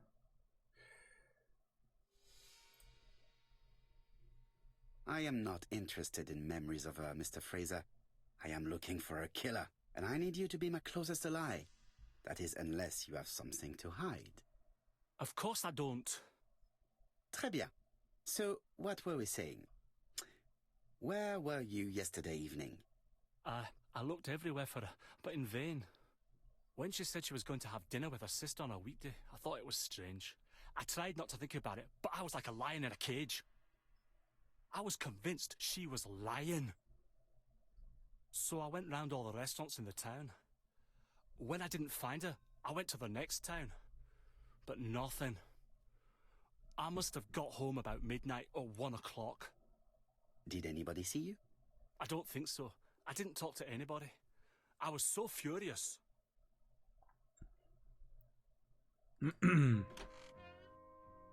Ah, I knew I'd find you here, Poirot. I thought the victim's young man was here. Yes, he's all yours, Chief Inspector. Let us now try and get our brain cells to work. Ja, jetzt haben wir hier die... Im Grunde ist der Arbeitsplatz schon cool. Ich meine, ein Kostümverleih ist schon was Besonderes, weil wenn der Rest halt nicht stimmt, war es eine schöne Erfahrung, ja, das glaube ich. Mir drücken dir die Daumen.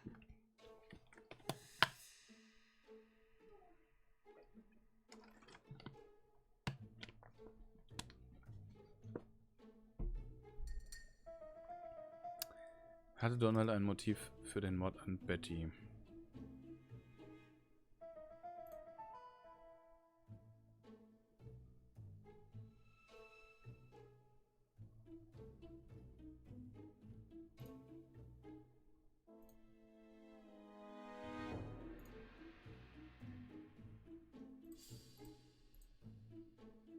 Kann ja gar nicht.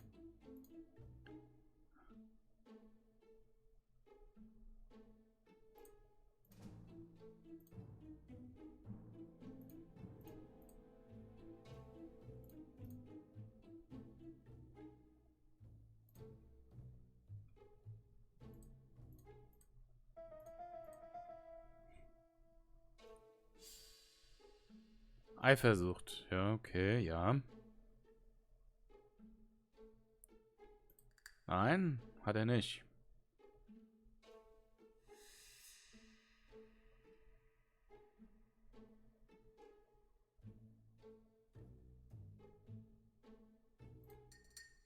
Natürlich nicht, weil es ist ja derselbe ABC-Mörder. Er war ja beim ersten gar nicht zugegen.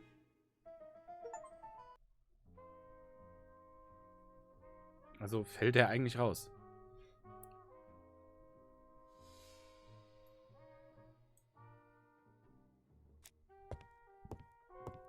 Hastings looks ill at ease. He really doesn't like Fraser. Wir gehen nochmal an den Tatort.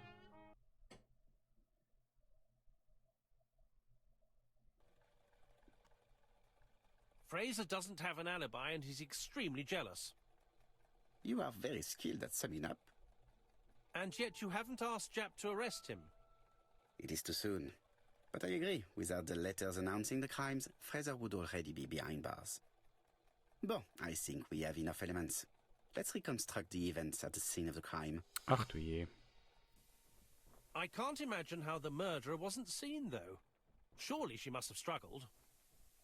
Let us try and imagine the scene. Als ob das jetzt so geht, einfach.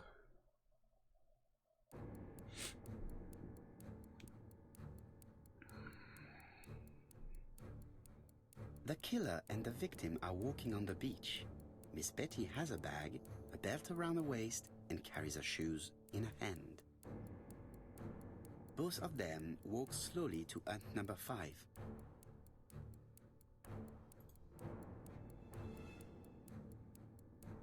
Both of them walk slowly to hut number 6. Ja, die Sachen waren ja da drin. Miss Betty enters the hut. She leaves without her belongings. Then she hides a code.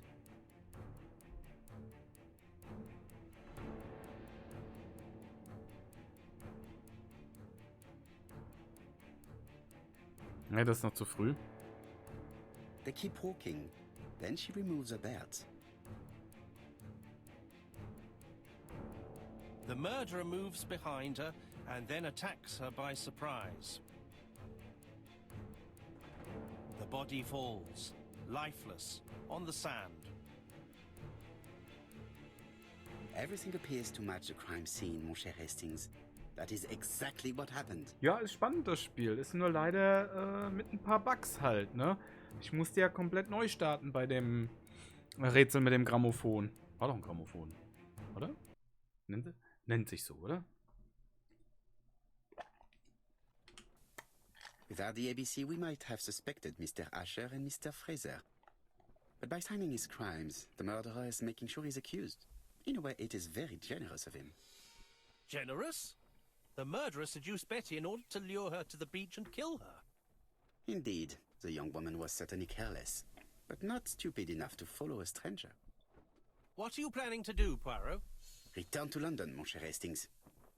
Das heißt, wir sind da fertig mit dem Fall? Oder wie?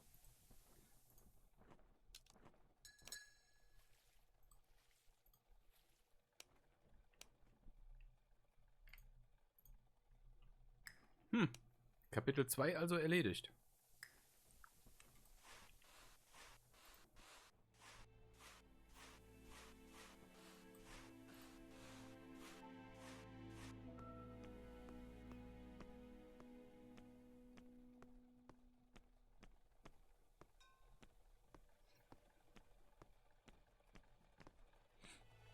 Aha.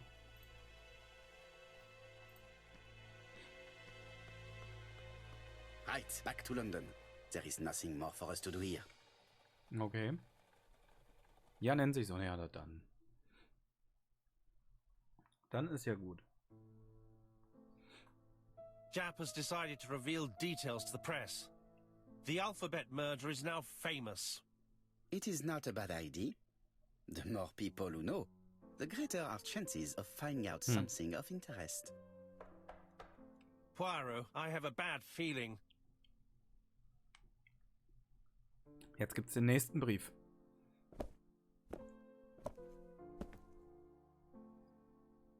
Poor Mr. Poirot, not so good at these little criminal matters as you thought yourself, are you?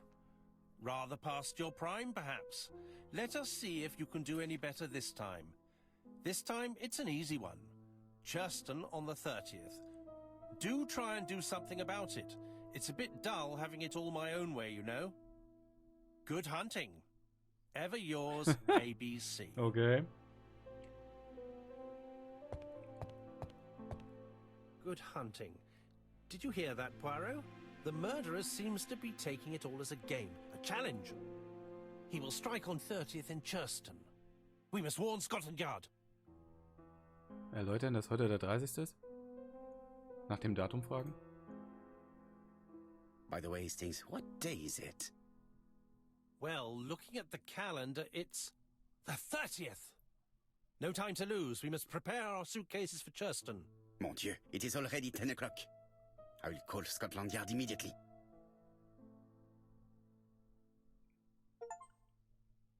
Pyramidenförmiger Schnurrbart, alles klar. Natürlich. So eine Trophäe braucht jeder mal. Ja, aber ich würde sagen, das war's.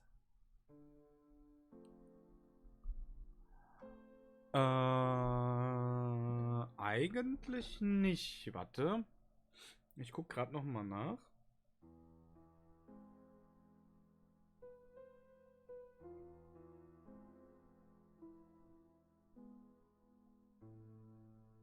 Nö, einfach mal umgedreht wäre das. Aber ich wollte jetzt ohnehin dann weiter raiden. Also für heute einen Cut machen, weil um 8 bin ich beim Kuli. Da gibt's eine Quizshow. Da bin ich gespannt, was da passiert, wie es laufen wird. Und ja, eigentlich bräuchten wir jetzt wen, den wir raiden können. Ach, du meinst im Karussell. Das habe ich weggemacht, weil das noch nicht so sauber läuft, wie ich es gerne hätte.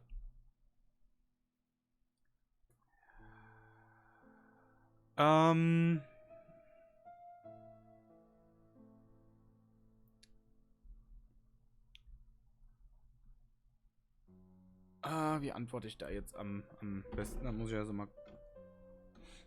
mal gucken hier.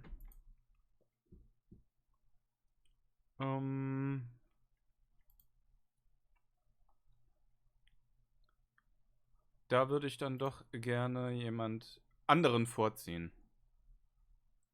Kann ich dir aber auch gerne dann mal in einer ruhigen Minute erklären, warum.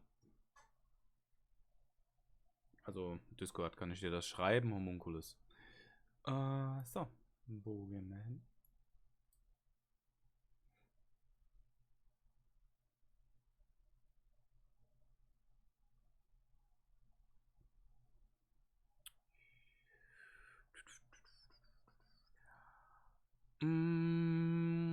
Haben wir was Ähnliches?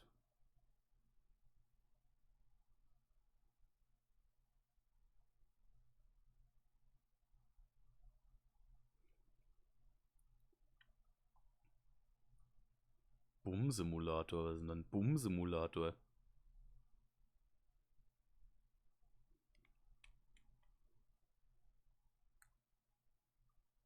Ja, dann gehen wir zur Roxy.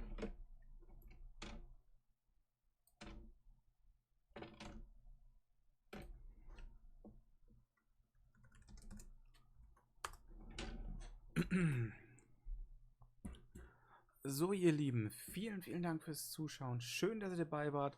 Lasst mir ein paar liebe Grüße bei der Roxy da.